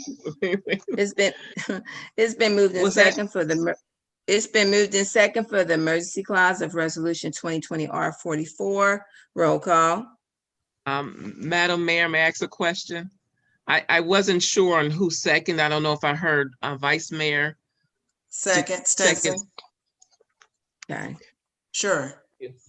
Thank you. Okay. Roll call, Ms. Randolph. Councilwoman Phyllis Faber. No response. Councilwoman Linda Childs Jeter. Yes. Councilman Durant Daniels. Yes. Councilwoman Tanya Key. Yes. Councilwoman Laverne Mitchell. Yes. Vice Mayor Jeannie Stinson. Yes. Mayor Ruby Kinsey Mumphrey. Yes. Councilwoman Phyllis Faber. No response, absent. We have 6 aye votes, 1 absent. The motion passed. Thank you. Okay, motion in order for the filing of the journal. Special council meeting minutes, December 17th. Committee of the whole meeting. Emergency clause? Yeah, we That already was, did it. yeah, that was the Oh, emergency. gosh. That's okay. It's one. Oh, that was passage. Yeah, No, we- no, we- that sorry. was, emergency clause. Okay, all right. It's been a long day, that's all. Okay, motion order for the filing of the journal for the special council meeting minutes for December 17th. And committee of the whole meeting minutes from December, let me just do that one, because one of them are listed different. Motion order for the special county council meeting minutes for December 17th. Is there a motion for the filing of that? Motion So to moved. receive it pending any corrections. I'll second that. It's been moved in second, all in favor? Aye. Aye. Okay. Aye. Nays? Okay. Motion order for the filing of the journal for the committee of the whole meeting minutes for December 28th and regular council meeting minutes for December 28th, 2020 with the necessary corrections as well. Motion. Second. It's been moved in second, all in favor? Aye. Aye. Okay. Any nays? Announcements, Councilman Daniels? Yes, ma'am. I would like to just announce, just from a My Brother's Keeper perspective. Now, I know we talked about we want to have folks, other folks from that organization speak, but since it was I who brought My Brother's Keeper to the council, we did have resolutions on MBK. I just wanted to give a small update. MBK Ohio and Lincoln Heights is working on building a innovation and learning center here in Lincoln Heights. It would be on a private property. The private property is Albert Daniels' yard. It's a yard that he owns on Beale Street. So in this project, you're looking to bring in multiple partners in order to bring a learning center and an innovation center here to Lincoln Heights. I've already spoke with Madam Mayor about who that My Brother's Keeper representative will be to speak. His name is Steve Easley. So we're working with Madam Mayor. We can come in and give a full report. But once again, since I was the one that kind of introduced MBK to the village, I wanted to give that last kind of report before we pass it off to somebody else to give further updates. So I didn't want to just leave it on Steve to just give everything. You didn't hear anything else from me. But Steve Easley will be giving those My Brother's Keeper updates from the village of Lincoln Heights moving forward. So hopefully we can, I know we talked about there's some things kind of schedule-wise, Madam Mayor, but hopefully if not our next council meeting, but the one after that, he can give an update on some things that's taking place within My Brother's Keeper in the Heights. Okay, yeah, he's scheduled to come at our next council meeting or the one before that. So just wanted to let that be known that he will be coming. I know there's some other things that have to happen, I guess, with the planning commission. If they're planning to do an innovation center. Yeah. So we will reach out with Council Clerk Randolph, just to let them know, we'll contact the Planning Commission because that is the avenue that they're going to need to go to. But we will bring them to talk with council, so council is knows abreast of what's going on, along with our village manager, who definitely needs to be a part of that conversation as well. Ms. Mitchell, did you have a question before we move on for Mr. Daniels' announcement? Anybody else? All right, thank you. Okay, next is Linda Childs Jeter. Any announcements for you, Councilwoman? I'm good. Okay, Councilwoman Key. No, ma'am, no announcements. Okay, Vice Mayor Stinson. Any I announcements? have no announcements today. Okay, all right. Mayor, I Ms. do. Powdry? Okay, yes, ma'am. Yes, the Lincoln Heights Health Center will be doing COVID testing on Wednesday. I believe that's the 19th, next week, from 1 to 4. We ask that you do registration. So I will ask the administrative assistant to send something to Ms. Randolph to put on our website, if I may. Fine. Can I ask a question to follow up with that, Mayor? Yes, ma'am. Ms. Mitchell, is this going to be something that's going to be ongoing? Like maybe they'll do it once a month, or? I'm not sure yet. We'll probably know that the next time we meet. So we're not sure. Okay, thank you. You're welcome. Okay, all right. We'll also be doing an update for the COVID as far as things that are rolling down from the State House. We'll get back to getting some updates. It's been like a lot of changing information on a daily basis as far as what comes down through Hamilton County Commissioner Driehaus' office, along with Governor DeWine's office. As far as the vaccinations that everybody are starting to get. Right now, I think the first string of vaccinations were for fire and police and EMS and the frontline workers. I think they were the first ones to start getting a vaccination for the COVID pandemic, but more information is coming out as far as areas and stuff for our residents. So we'll be getting that information now and also putting it on the website when they do start getting the vaccinations for regular folks. Okay, any other announcements? Did I miss anybody? Ms. Powdrill, any announcement before you do your communication, which is almost going to be coming up? Anything coming up for his announcements that you want to give?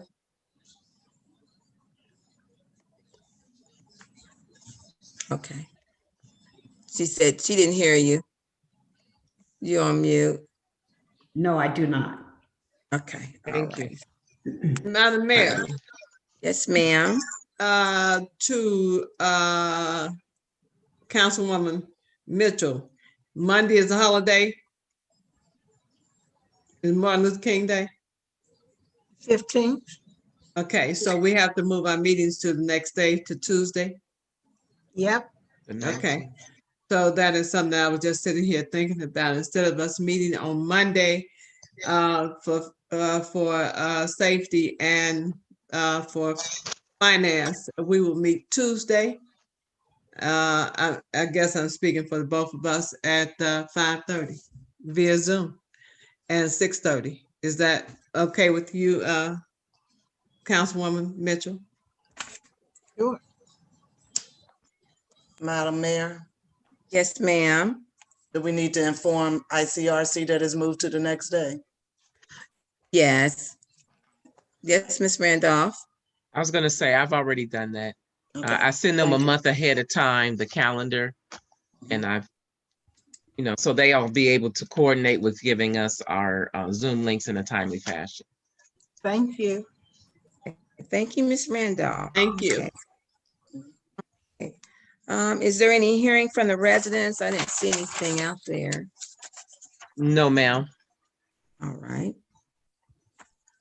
Okay, regular agenda. Communications, Ms. Randolph, is there any communications from you? No, ma'am. I normally would have my communications from my mayor's report, but I didn't see it in here. I'm basically gonna go and read it off the email. So it's listed on the agenda, but I don't have the hard copy. So if you hold on, I will find it for what I have in the email. Hopefully it's in there. Okay.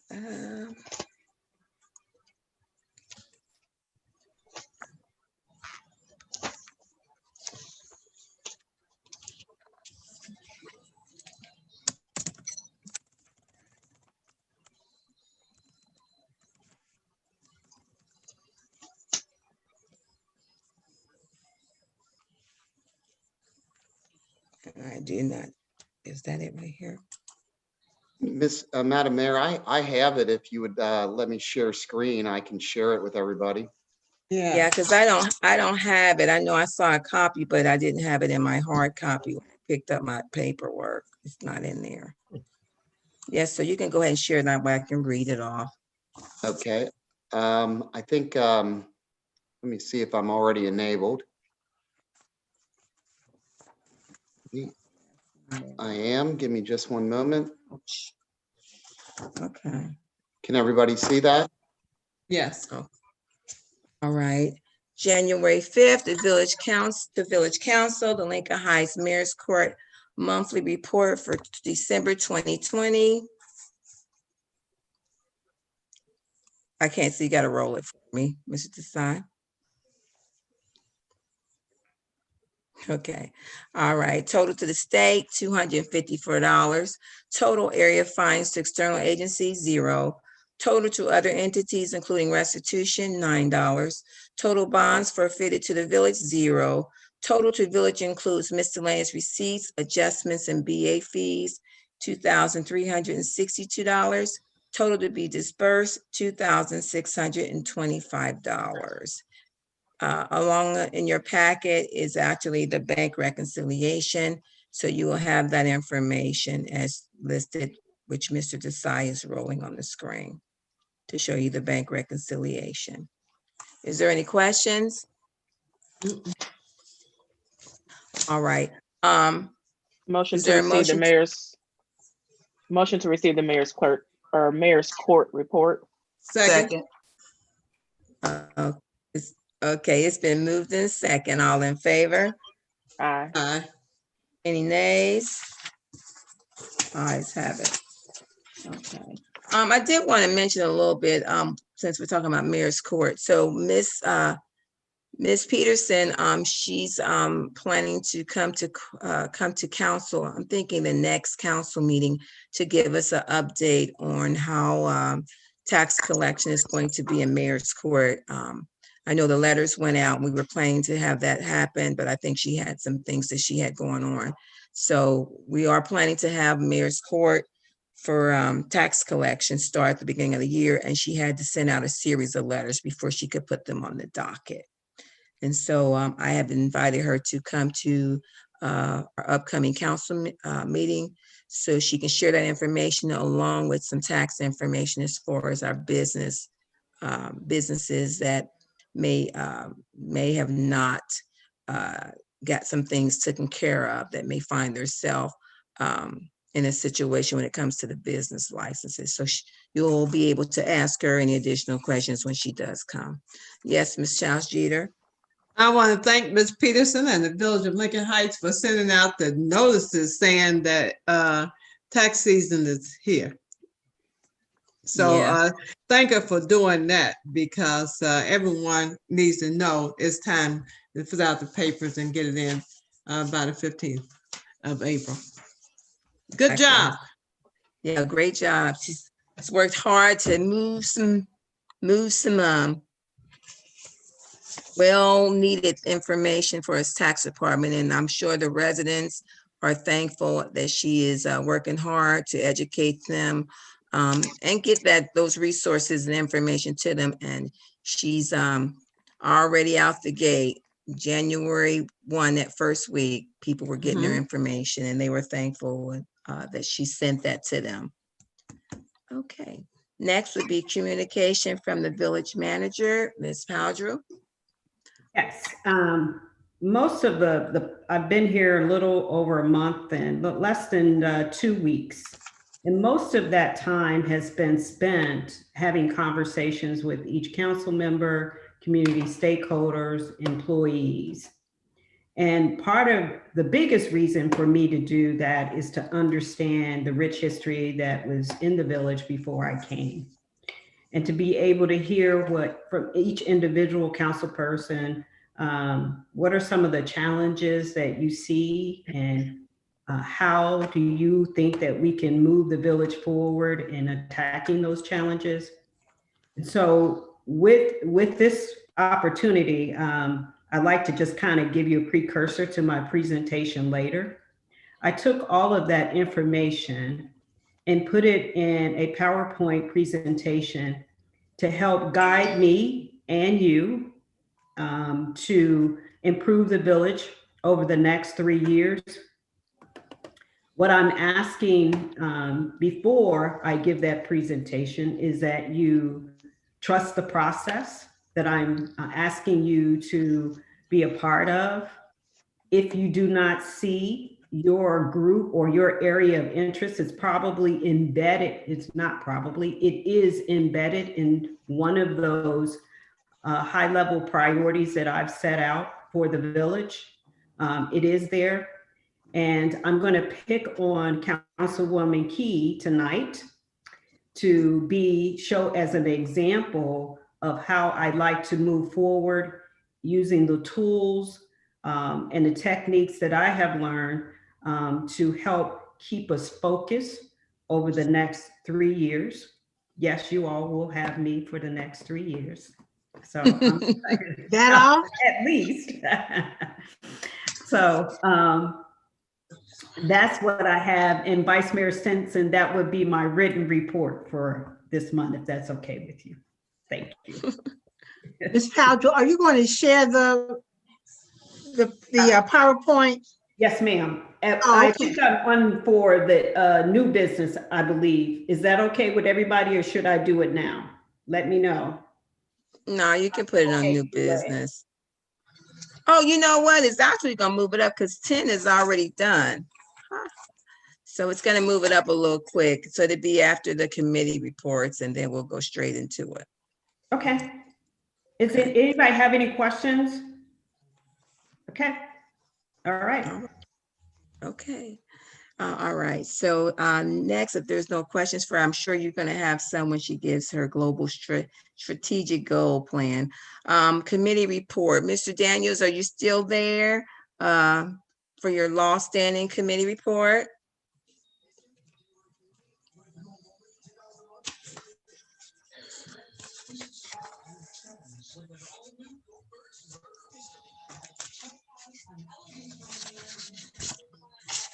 All right, let's jump down to economic development. We'll come back to Mr. Daniels. Ms. Key, the Economic Development Standing Committee report. Are you ready for that? Yes, ma'am. Thank you, Madam Mayor. Okay. Economic Development met, this is the December report. We met at 6:30. We had a quorum that was present. We had additional non-committee members in attendance as well. Mr. Councilmember Durance Daniels, Mayor Ruby Kenzie Mumphrey, Village Manager Joyce Powdrill, Assistant Village Manager and Finance Director Donna Pope. We had a pretty robust meeting, that particular meeting. We discussed a lot of information. I'm just going to kind of paraphrase through, if that's okay, Mayor, just for the sake of time, because Yeah, I have fine. submitted it. I have submitted it in writing. We did talk about if there was any updates for 75. That's something that we'll continue to talk about as long as there's work being done there. So we're looking at any pavement work to be done on Shepherd Lane. We also discussed Mangum, both in front of Wendy's and Aviation Way, looking at the potential to acquire green space, maybe some commercial space. We talked about gateways. We have 3 gateways into the village. We talked about beautifications. We talked about signage over the overpasses or the bridge. We also talked about reaching out perhaps to our state reps and our senators about funding for our gateway. So that whole conversation is still in play. That will continue to roll until those projects are complete. We also talked about the addition or adding a sub or ad hoc committee to work on economic development projects. And I think you will see part of Ms. Powdrill's presentation, how we were able to move a lot of the work that we're doing into that strategic global initiative that she's going to discuss. So I'm not going to go into all detail with those because some of those things might change just based on our discussion. We were just tossing out what it is we wanted to see and what we wanted to talk about. There was some final discussion on the traffic signal that actually happened earlier this month, that there was some conversation about it, putting a traffic light at Shepherd Lane and Wayne. We appreciate Mr. Willis, who was able to come, and he had done some work trying to find out what was going on with that. And we are not going to put a traffic signal at Shepherd and Wayne, primarily because Lackland owns 3 of the corners. We only own 1 at a corner, and Lackland is not interested in putting a traffic signal there. So that will roll off of our agenda. We had lots of discussion about development plans, combining land use plans, master plan, vacant lots, reuse strategy, street repair, maintenance, looking at overall costs, what would be the cost to put those things together. We were just trying to be strategic. And I think once again, going back to Ms. Powdrill's presentation, you will start seeing some of the strategies being put in place to tackle some of these things that we want to accomplish in a village. We talked about grant monies that was placed on hold. And I think Ms. Powdrill had some conversation with, and I'm gonna let her speak to that because I'm not gonna talk to that, but we want to make sure this is something that we talked about in committee. We've also talked about in council, that if we're seeking grant funds for projects, we want to make sure that we understand the project fully, make sure we understand the grant requirements fully, so that we're not having to return funds because we're not able to adhere to what the fund requirements are. So we discussed that as well. We talked about codes. We talked a little bit about, I can't think of the code right now off the top of my head, but zoning codes and our code enforcement. So we're going to move code enforcement over into law. They're going to have more discussion in law about code enforcement. We're going to keep the zoning code conversation in with economic development because it's going to become something that we might need to look at down the road as we actually execute some of the projects that we're talking about. We reviewed the ODOT funding calendar just for information purposes that Mr. Desai had sent us. So we make sure that we have that in front of us. So if we need to go for additional funds, we know what their schedule is. And then the last thing we talked about, having a representative from our village become part of or communicate with or connect with Hamilton County Planning and Redevelopment, or their development, their meeting and their discussions, so that they can bring back information to us as it pertains to what the county is looking to do with planning. Our action items, we want to consider projects to be included into the planning discussion, which we have. Well, in our meeting earlier this month, we talked about some other items that we wanted to be included into that discussion. We didn't have any recommendations to the council after that meeting. All right. Any questions from Ms. Key? If there's no questions, great job. Motion to accept the Economic Development Standing Committee report. Motion. Second. It's been moved in second. All in favor? Aye. Aye. Ayes. Great job, Ms. Key and Ms. Powdrill. Great job, and great job, your entire committee on working hard to move us forward. Thank you, Mayor. Mr. Daniels? Yes, ma'am. Sorry. Yes, ma'am. Sorry, I had to jump in my car. Can everybody hear me just fine? I'm assuming if you have any issues, just let me know. Just gonna roll right into it. So, our meeting took place on December 7th, 2020. Members present were myself, chair, co-chair, Councilwoman Laverne Mitchell, and Vice Mayor Jeannie Stinson. Also, other members present Village Manager Joyce Powdrill, Assistant Village Manager Donna Key, Councilwoman Tanya Key, Councilwoman Linda Childs Sr., Mr. Jamal Willis. I'm sorry, Jamal. Mr. Jamal Willis of our Service Department and other residents who watched as well. Old business, review of our 2019 and 2020 goals. Some of the things that we had in place were our street signs, code enforcement, and junk cars. Out of code enforcement, Councilwoman Linda Childs Sr. suggested that we hire a code enforcement officer, either full-time or part-time. Some of the junk car highlights, assist Village Manager Donna Pope. She gave a comment that the Sheriff's Department was already removing junk cars. So I know that's kind of been an ongoing basis, but the Sheriffs have already started that process. And Village Manager Joyce Powdrill agreed that having junk cars on the street should be ticketed, and following the City of Cincinnati's process, and then review the process and see if that's working. Councilwoman Tanya Key suggested that we should be enforcing the laws that are already on the books, and just making sure that, as we always said before, making sure that our language is correct to make sure that we can go with that. And then Assistant Village Manager Pope decided that the American Legal Publishing shows that the Village of Lincoln Heights Village Manager or representatives has the right to remove junk cars on their private property. So once again, our American Legal Publishing already states that Village Manager or her representatives have those type of capabilities to get those things done. So hopefully moving forward, that is no longer an issue. New business, 2021 goals, safety signs. We kind of already talked about that. Just making sure that all of our safety signs are in our law regulations so that we're up to code and up to regulation. Code enforcement, just employ a person for 2021. Make sure that website language and sheriff is, website language between sheriff and police is all updated. Ticketing vehicles located on the street, and then towing vehicles on a private property or public street towing of those vehicles. Just miscellaneous. Just I was inquiring about if the village had space where young men or any type of interns could come in and do work. But we talked about earlier in the announcements that this seems like our innovation hub and learning center might be able to kind of fill that space there. Action item. Continue to discuss policies and goals and best ways that we can enforce the laws that are already on the books. And the recommendations, we already had that recommendation from Vice Mayor Jeannie Stitchner that have a member of My Brother's Keeper come out and speak at Committee of the Whole. And we talked about that already taking place. That is our report for the month of December. Okay. Any questions for Mr. Daniels? Mr. Daniels, you sound very passionate. Great job. Great job.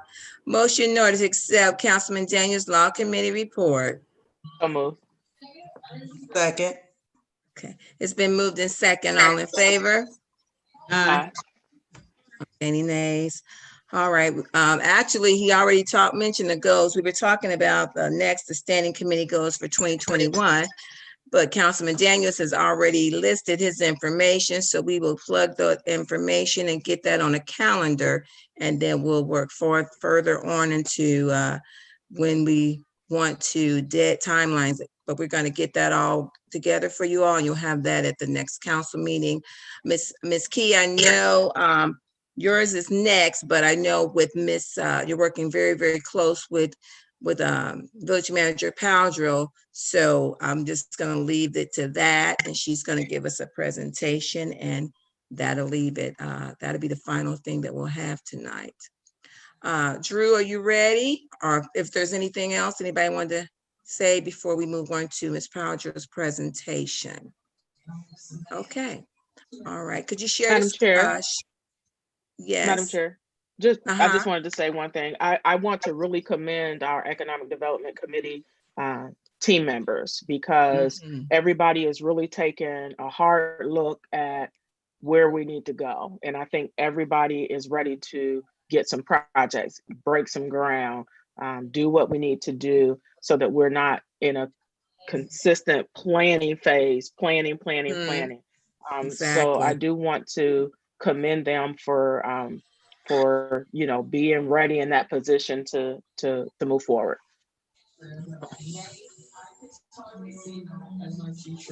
Drew, are you you're ready to share? Miss Padra, you ready? Has he given you the co-chair so you can share? Yeah, she should be able to share her screen. There I am. Okay. Yes. All right, the floor is yours. So this is the Village of Lincoln Heights 2021 strategic plan goals. Again, I want to just reiterate, I want to thank all of you for taking the time to sit with me, to talk about the history of Lincoln Heights and what you thought were the challenges, some great positive attributes of Lincoln Heights that I can use to help move the village forward. So thank you. Without your input, I would not be able to get here where I am, as well as all the information that you said, go read, go look at this, take a look at that, and incorporate this. So I truly, truly appreciate it, because I absolutely will not be able to present to you what I presented within the past, to be here in less than 2 months. So thank you so much for that. And this slide here is just some of the benefits of having a partner like GE to show us how we can get through a project charter and lay it out in your brain to be able to share it with the community in a 30,000 feet level, to tell you why we need to do the things we are doing to address the issues or problems or challenges that we are facing in the community. So I want to just thank GE, our partner, in helping us work through this. And so this is what Excuse me, Ms. Powdry, can you enlarge that a little bit?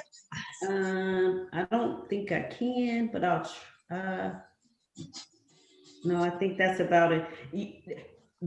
Don't try to read anything on it.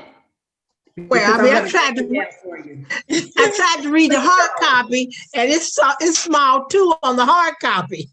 It is. Let's see if I can do it this way. But that's okay. I'm sorry. Are you okay? Yeah, I'm going to break this all down.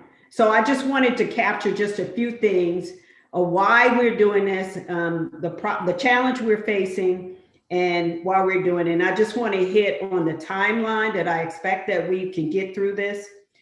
60 days, we will do project charters for each focus areas. And those focus areas are 6. That's economic development, village infrastructure, stakeholder relationships, safety, and marketing and branding. Of those that I believe that are going to play an integral part in how we move forward from the committee standpoint will be safety, finance, and economic development. But you will see how recreation and law will play a very important part in a lot of these areas as well. So there's going to be some overlap in this. So I'm going to move to the next slide. Anybody have any questions before I move to the next slide? And I just want to say what is out of bounds, the scope of what I'm sharing with you is that I am not trying to change anything legislative. I may make recommendations to the law committee, but that's not our goal here. Through the process of the work that we're doing, we may find or discover that we may need to change some things. And so it would only be a recommendation on my part. It would be up to whatever steps that the village needs to take to do that. So I'll tell you why we're doing it. We can all say, yes, the population is declining in the village. Property values are going down. I know Councilwoman Childs Jeters, we always talk about that. Yes, yes. And a decline in jobs in the village. And all of these, and inclusive of some other things, the overall impact, it affects our sustainability and the viability of the village. So we have to get to what are the things that we think that we can tackle to move the village in the opposite direction. And so, as I said before, I think these are my thing, I believe, are the top 6 priorities that we really need to focus on for the next 3 years. And this, focusing on these top priorities, they could last 10 years. It's just the actions and the activities and the challenges will change, but they're all will fall into one of these buckets over time as a neighborhood or a village.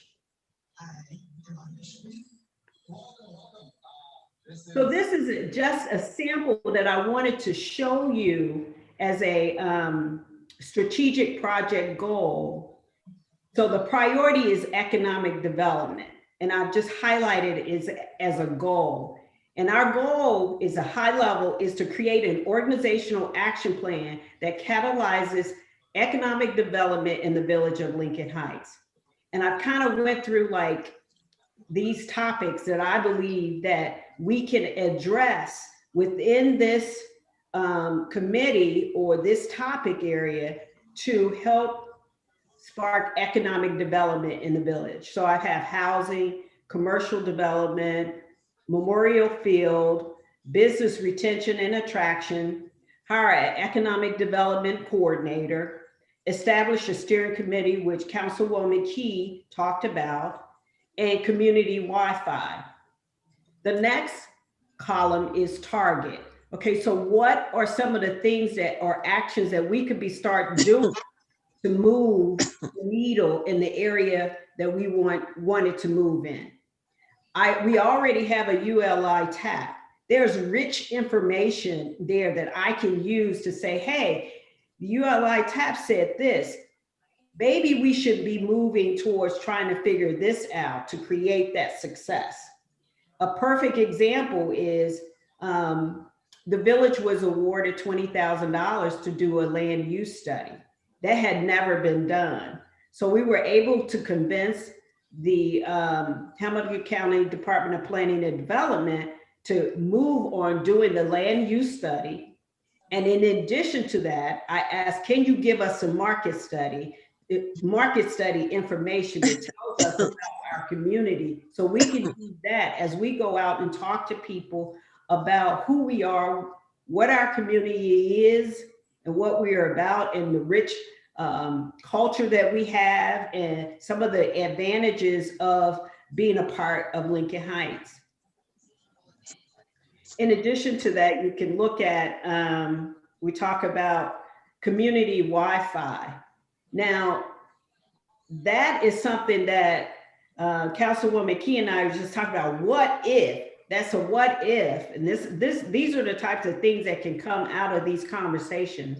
I had a conversation with GE just to say, what if we could partner in making this happen? And they were excited. So we're going to continue that conversation about what does that look like? How can we do that? Who do we need to bring to the table to make that happen? So we start to build targets, and we start to say, who's going to lead this? And you see my legend down at the bottom that says, who's going to lead this? Who are we going to be coordinating and collaborating with this? Are we partnering with somebody in an agreement? So we'll know exactly what are the standards that we're trying to create within that.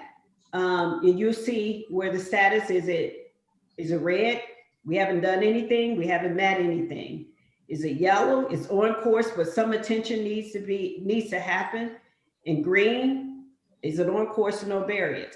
And these things are coming out of the committee. What you guys see and believe is important and what we should be doing in the village. I believe economic development is going to be one of the biggest areas that we're going to be focusing on.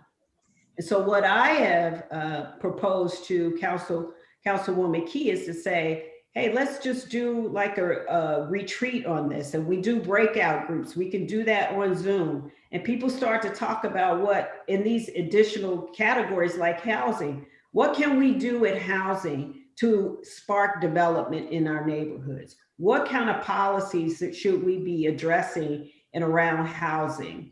So those are some of the things. Here's a good one. Just, you know, A memorial field, how should that look? And we're investing a lot of money in that. What should be going on there in terms of the spark activity there? Any questions regarding this slide? Councilwoman Charles Jeter?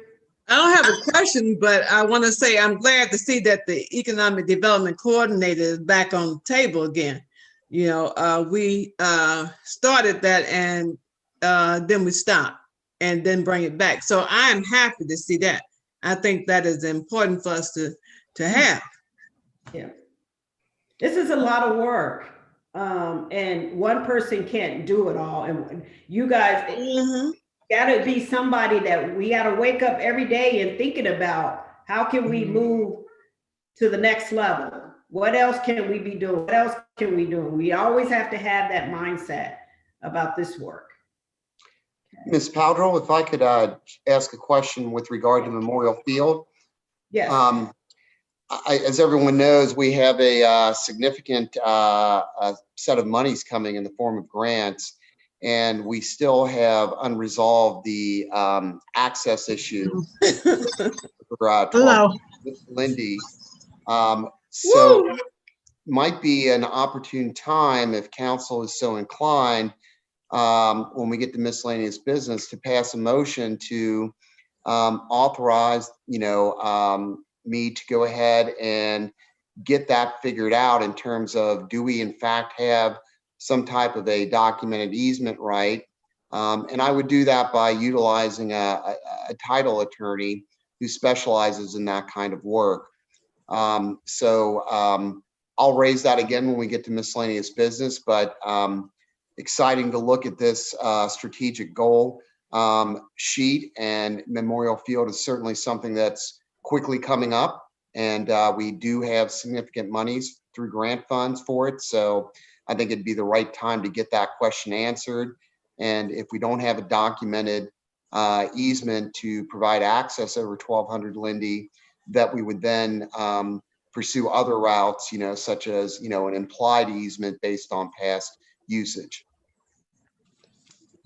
Thank you, Mr. Desai. And I am in full support of what the direction that Mr. Desai is going, because we're investing a lot into Memorial Field, and that only enhances its ability to be accessible to the people in our community, because I have visions of concerts and ball games and football games and Lincoln Heights Day. I have lots of ideas that we can be having a lot of activities there. So, so I'm in full support of moving forward with that.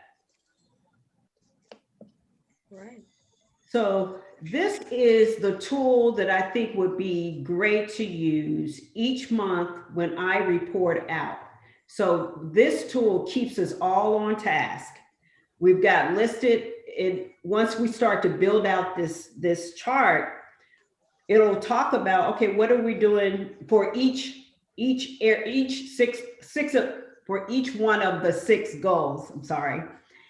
So like in housing, this is just an example. This is not something we discussed in the economic development. I'm just putting this out there as an example. So a lot of communities have abatements. If we decided in housing, well, let's make one of our goals, maybe we try to do a housing tax abatement. Well, what does that look like? What are the goals? What's the policy for that? How do you do that? And then people get on teams and they start to figure it all out, have comments, and tell us what the status is of that each time we come into that I report out to the council. So it's a great tool. So it's easy for us to kind of look at, see where we're going, see what success. Oh, well, maybe we need to recalibrate. This is an issue. Maybe we need to move in another direction. So this is the kind of tool. So the priority at the top will change. So you might see village operations. You might see, it might just say finance. What are we doing around finance to get us strategic things that we're doing strategically to better the village and around our finances. So for example, well, what if we wanted to acquire something? Well, what does our balance sheet say? Are we positioning our balance sheet in a way that allows us to make acquisition? Are we wanting to take on debt? And I'm not saying that's what I'm proposing. I'm just stating that as just an example of what we can do. Anybody have any questions about this is just a tool for us to report out? Madam Chair. I can't see you. Yes, ma'am. Go ahead. I'm sorry. I just wanted to echo what Ms. Powdra was saying and say to the committee, this is what we will start discussing at our next committee meeting. We'll start parceling this information out, digging into it, because this will be a living document, and it will flow, it will form based on how we guide it. So I just wanted to let the committee know that as well. Yeah. All right, next slide. So next steps. What I'm asking is that the council adopts this process, and it will allow me as a village manager to advance the 6 strategic goals that I've identified here in this PowerPoint, as well as in number 2, if you would allow the law director to draft a resolution adopting the 2021 strategic goals for the village of Lincoln Heights. And then number 3, let's do it. Commence the work to move the village forward.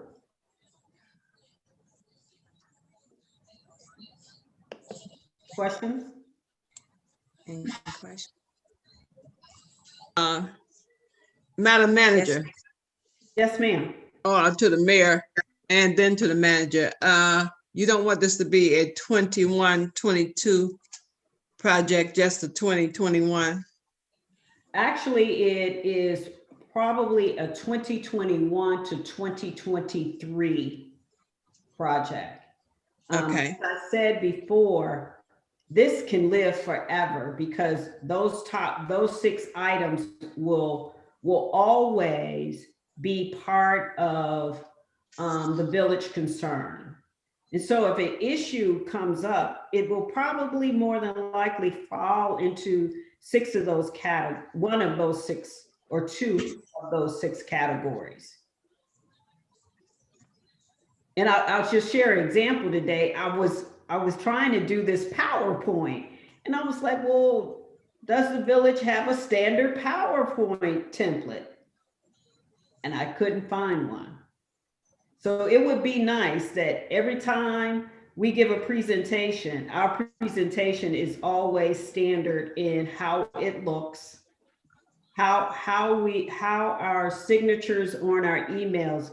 Everybody has the standard email that looks the same. Some people look like this, some has this, some has that. But if we start to look and feel like everything is consistent, and what that looks like, we own that. We can decide that as a village. So all of that in village infrastructure, beautification. Okay, where does the gateway go? What does that look like?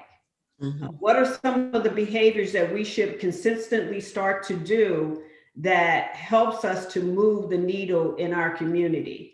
I was so proud of the maintenance department because I said, in passing, for beautification, every Monday you should be checking the trash and picking up the garbage. It's off the street. And so today I saw them do that. So it is about those behaviors and getting them to do those things so that we begin to look and feel the way that we believe that the village should look and feel. Exactly. Would you click? Are you at the end of your Yes, ma'am. Slide. Would you click to exit, please? There you go. There you go. Okay. Hello, everybody. Hey, everybody. Okay. So since I am new to all of this and what are the next steps and how the technical way to do this, I'm going to defer to Mr. Desai on that piece. Do we, and Mayor Mumphrey, do we need to take a vote or what? I don't know. So I think, you know, the proper way to do this is, as you suggested in that slide, we would do a resolution where it would be the elements of the strategic plan that you want to move forward with and prioritize. We'd put that forward in a resolution for council to consider and hopefully pass. And once that resolution is passed, it'll be a document that we can always go back to in terms of what did we authorize, what are we prioritizing, and what are we trying to get done. And so, Ms. Powdrell, if you think that that's an approach that works for your office, that's what I would recommend.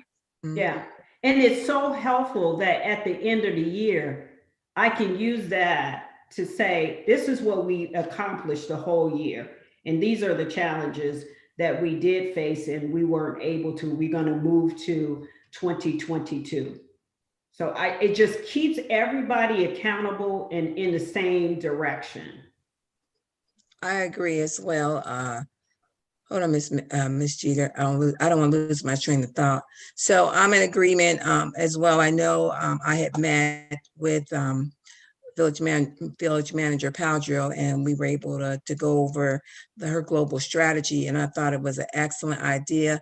But not just that how council was able to give their ideas, and when she met with them, and she was able to incorporate what our vision is. We've been talking about it for the last 5 years, and looks like we're going toward a great direction to finally get something on paper and to not just talk about it, but to actually do. And we have a plan that's going to help move the village forward. And the fact that we're all working together is really something that we've been needing to do. And I see that it's going to be a wonderful ride these next 3 years just to move the village forward. And I know the residents are going to be happy and engaging, you know, when they come and bring ideas as well to our committees when they come and attend it. So thank you very much, Ms. Key, all you all for your committees and being honest and talking it out with each meeting that Ms. Powdrell had with you all. So thank you very much. I appreciate that. I know the residents do, that they're seeing that we're boots on the ground and getting things done. Yes, Ms. Jeter. So Ms. Powdrell, once council says yes to this, and I'm sure we will you please blow it up, that first page, the information on that, blow it up and put it in a place where the public can see it when they come through the door. Yes, ma'am, I will. I'm excited. And I can't say it enough. I am so excited about working with all of you. I have my experience that in talking with you individually, you guys have great ideas, and I'm just so excited to bring those to fruition with you all. I think it's just going to be, it's going to be exciting. So it can work. Thank you. Thank you. Any other questions for Ms. Powdrell? All right, I guess their motion to accept her PowerPoint presentation. So move. Second. It's been moved in second. All in favor? Aye. Any nays? Thank you so much. Okay, we're gonna move on straight to miscellaneous business. I'm sorry, what you say? I think we have one more point with Mr. Desai about the easement, or yeah, we'll do that. We'll do that in the next agenda item. Yeah, okay. All right, so next is miscellaneous business, and so miscellaneous business. Yeah, so if I could just again to recap, I'd like if council is so moved to make a motion authorizing the law director to proceed with determining whether there is an easement right over 1200 Lindy, including the hiring of outside counsel to do so. So move. Second. It's been, it's been Perfect. moved. Perfect It's night. been, okay, it's been moved in second. Is that a vote or can we do an all in favor? What am I gonna need? I think for this Roll purpose, call. I'd like to do a roll call, please. Yeah. Okay, I'm in agreement. So do we All get to ask more questions to what the motion is then? I think if we've got a motion and a second, so now would be the time to ask. Yes. So, ahead. so this is so that you can hire somebody to check on that easement for Memorial Field? Yeah, I call them title attorneys. Mm-hmm. And these are attorneys that specialize in digging back 50, 60, 70 years ago into property records, because you have to physically go to do that. It's not something you can do online. And so the gentleman I have in mind, my firm uses him often. He is considered one of the best, if not the best title attorney in the city.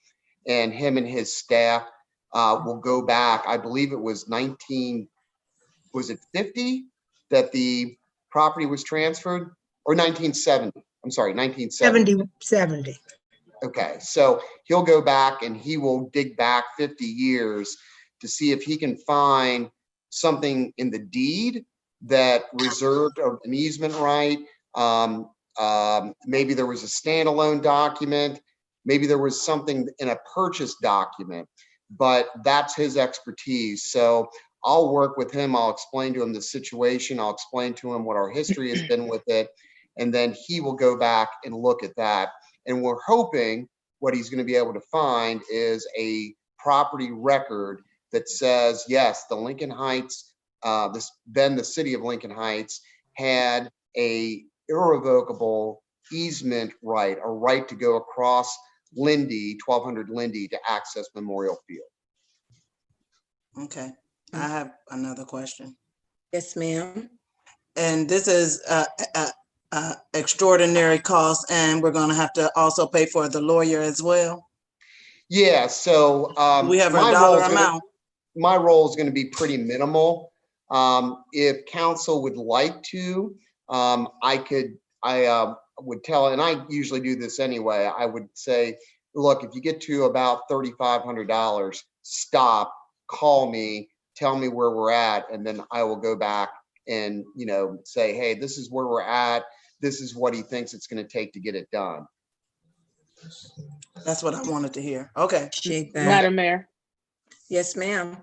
I think it's very important that we get this. I'm glad we were discussing it. I think it's very important that we get this information, not only for this, but we might have some things come up in the future with some other properties.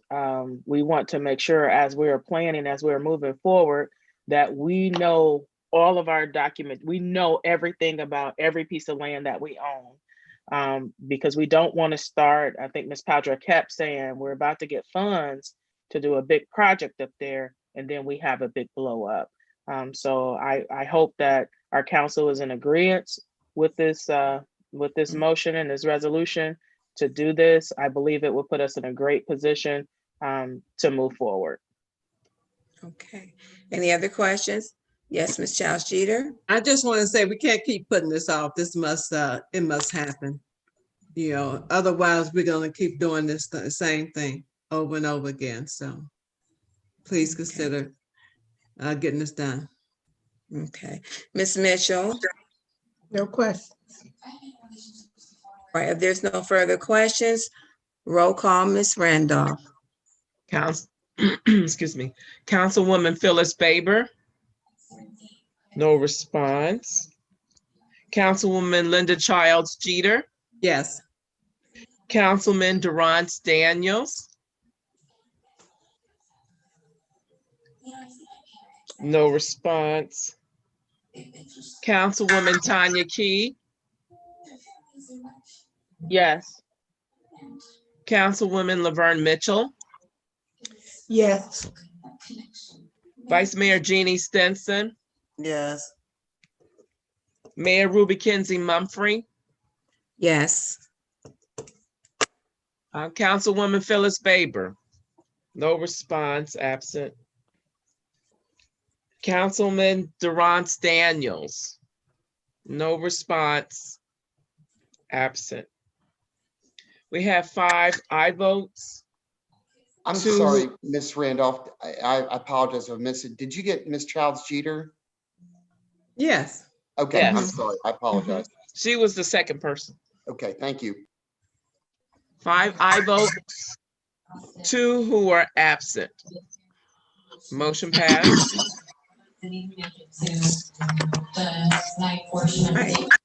All right. If any other miscellaneous business? Yes, ma'am. I do have a couple things, Mayor. Okay, go ahead, Ms. Mitchell. So, Ms. Powder, as I came down to get my packet tonight, I noticed that the police department flag is not at half staff. Now, I know that the one that's in front of the administration building is at half mast, but I was going to ask you why wasn't it raised? But they have issued that edict that the flags be flown at half staff for the officer killed on Capitol 2 Hill. officers killed. Okay, another one has passed. Okay, so they asked that that the flags be flown at half staff. Councilwoman Mitchell, I will have that done tomorrow. I will speak with the sheriffs tomorrow. Okay, thank you. The other thing is, so all the signs as you coming up Wayne Avenue, you know, it says detour. So I had a friend come up the hill and follow the detour signs. So we need to have ODOT take down the detour signs because there's no detour anymore, correct? I mean, unless there's something else I'm missing, but if we could get them to take the detour sign down, and there's another end of road work coming down Mangum that looks like it might roll into the street. If we can have them remove those as well. And you said on Mangum? Uh-huh. As you come south on Mangum. It's like it was on the pole, but now it's just leaning up against the pole. It's a big end of a road work ahead sign. So in addition to that, as you turn that corner into, while we're talking about that, and we're turning into on Mangum, that is people or trucks are coming in and they're driving right on the grass. And I don't, that's another issue that I would like to talk to ODOT about. Please. I'm not sure if they're going to be able to do anything about it because the curbs are already there, but the curb is too wide. Right, it's not, yeah. There's been an issue. Not wide enough. It is too wide that the trucks and the buses that come around it, they can't turn the corner. They would have to be all the way in the other lane. So what they're doing is hitting the curb and going over the curb. Mm. Yeah, so that we do need a retrofit. Grass and all of that. Okay. Okay. All right. Is there anything else? There's nothing further. Is there a motion for adjournment? So moved. It's been moved in second. All in favor? Second. No. I second it. So Ms. Randolph, she wants to make sure we get that first and second. All in favor? Aye. Any nays? Okay, ayes have it. Everyone have a Good safe, night. Good night. Good night. Thank you Good all. night. I appreciate you. Good night. Thank you. Thank you, Ms. Appreciate you Powell. too. Thank you. Okay. I'm All going right. to watch my grandson's football game.